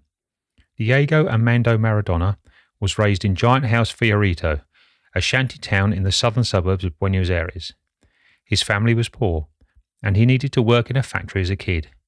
When the scout found him at his neighbourhood game, he began to play for regional groups and eventually for better-known teams. One of 6 kids in a poor family, he says in his autobiography that his father never allowed him to go without a meal, but that he needed to work in a factory from 4 a.m. each day to do so. Maradona is just one of those sports players who actually did have a difficult time with drugs, financial stability, and family-associated issues. So many have said that his personal life must not be imitated. Though, if you can separate that from his determination and his drive on the field and get influenced by his impressive performance, then this underdog story is not one to be forgotten. Jeremy Lin. NBA fans will always remember Linsanity, the time when an unknown point guard called Jeremy Lin took the New York Knicks on a journey of quality in the year 2012. Lin was a huge buzz in the NBA for a bit of a time. Even extremely stars like LeBron James and others were taken into the background as Lynn showed off his best moves in the Madison Square Garden. Ultimately, he wound up playing for the Houston Firecrackers. Jeremy's family was not always happy about his choice, but they accepted his basketball enthusiasm nevertheless. He grew up near Los Angeles, California. Shirley, his mum, helped form a national junior basketball program in Palo Alto where Lynn played. She worked with coaches to guarantee his playing didn't affect academics. She was slammed by her friends for letting Lynn play so much basketball, but let him play the game he enjoyed. Josh Hamilton.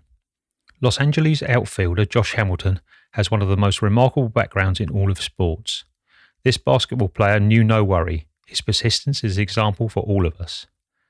Hamilton was once seen as one of the best young players in the nation when he was working his way through the Tampa Bay Rays farm system. He was the number one general choice in the 1999 MLB draft. Everything went downhill for the Angels slugger not too long after that. He got into trouble with drugs and alcohol, and both his baseball career and personal life took a big step backwards. Mike DiGiovanna of the Los Angeles Times wrote about his battle and journey from hell to sobriety. And yes, you may blame him for this, but the amazing part is that he climbed out of this hard time. He would ultimately turn his profession around with the Texas Rangers before signing a colossal deal worth $125 million to bet the Angels in 2012. It's also been a really tough road for Hamilton that hasn't let up. Hopefully, he can now do everything in his power to maintain on the straight and narrow. Michael Oher. Maybe this guy is just one of the most popular underdog stories out there. The Tennessee Titans' takes on life was recorded in the 2009 movie The Blind Side. Oher was adopted by Leanne Tui and her family after a difficult youth. He grew up to play at Ole Miss, and in the end he became the first-round pick throughout the NFL draft in 2009. Now he has a Super Bowl ring, a significant contract, thanks to the Titans, and a movie under his belt. Oher's life didn't have a simple start. His mother was an alcoholic and fractured cocaine addict, and his father was in jail a lot. Because of a lack of parenting, he didn't get much attention in his youth. He repeated both first and second grades and went to 11 different schools throughout his first 9 years as a student. He was placed in foster care at age 7 and alternated between living in different foster homes and periods of homelessness. His story will now be remembered well after his playing career is over, especially after the large number of impressive lead to his football career. Chapter 23. The Invisible Crowd. When you go running, or when you work out or train on your own, there's an unnoticeable crowd. You can't see it or hear it in a physical sense. You can't rely on it being clinically shown. It isn't just make-believe. The crowd is real. Let me explain. Development of your character. First off, the unnoticeable crowd that's cheering you on is yourself. You acquire self-confidence as you sacrifice your energy to get into shape. After more training and practicing, you're going to be able to hear the voice inside of your head telling you that you're doing well. This confirmation gives comfort and enhances your self-confidence. You are developing your resistance to laziness and giving in to temptation. You aren't just getting more powerful physically, but psychologically too. This is you, your own crowd, the large number of versions of you that exist. By that, I don't mean that you have a split personality, but each person behaves in a different way in different situations and amongst numerous people. You always adjust your words and actions to where and with whom you are. For this reason, in a way, there are various versions of you. But the point is that all these variations will come together and cheer you on when you stand firm through a really tough training or take the effort to work out when nobody is looking. In the secret corners of the world, that's where the real fights are won. For each time you score on the field or court, you have practiced that exact same movement numerous times on a lonesome spot when everyone was leaving or when no one was there to give an instant reward. At those moments, you get a lot better at cheering yourself on when you repeat these actions more often. Voices of the past. I remember one of our coaches one time told us to lie down on our backs on the floor and imagine one of the best moments from the past. Imagine a moment when you did one of your best relocations, when everyone was amazed, when you made a major comeback, or when somebody praised you on your efficiency. Now, keep that image in mind and begin the game with full self-confidence. We've all had good days and bad days. The best thing is to recall the good days. There were moments in everybody's lives when they impressed another with their skills. Think of those moments. Simply because they are in the past and the crowd went home doesn't mean they wouldn't cheer you on if they happen to be there with you now. They are still impressed by that one moment, and the only barrier between those lonesome moments and the one moment that person was looking is time. Just because nobody is watching anymore doesn't mean that they wouldn't if they just knew about it, had the time to come, or were specifically thinking about your kind of sport. Do not lose the good memories and use them as fuel to push you forward. The future. You're training, you're doing it, and it's hard. And perhaps you really wonder, who cares? Nobody is watching. I get absolutely nothing out of this. Well, maybe nobody is watching now, but they will be. When you work on your abs, sometime a young lady might come along and appreciate your upper body. She has not been watching all those times you work so hard, but eventually she does. When you practice your basketball shot or your baseball swing, your rugby moves or your tennis abilities, no one is watching. But when the time comes that you will actually find yourself in a match, all of those skills will return to you. Your talent remains and it displays in the results. Keep the future in mind. People will cheer for you when they see how far you have come. Again, the only barrier is time. A greater power. Now, I don't know if you believe in God, Allah, deep space, or some other higher entity. I do not know if you believe in karma, coincidence, fate, destiny, or an everlasting strategy. But just one thing is certain.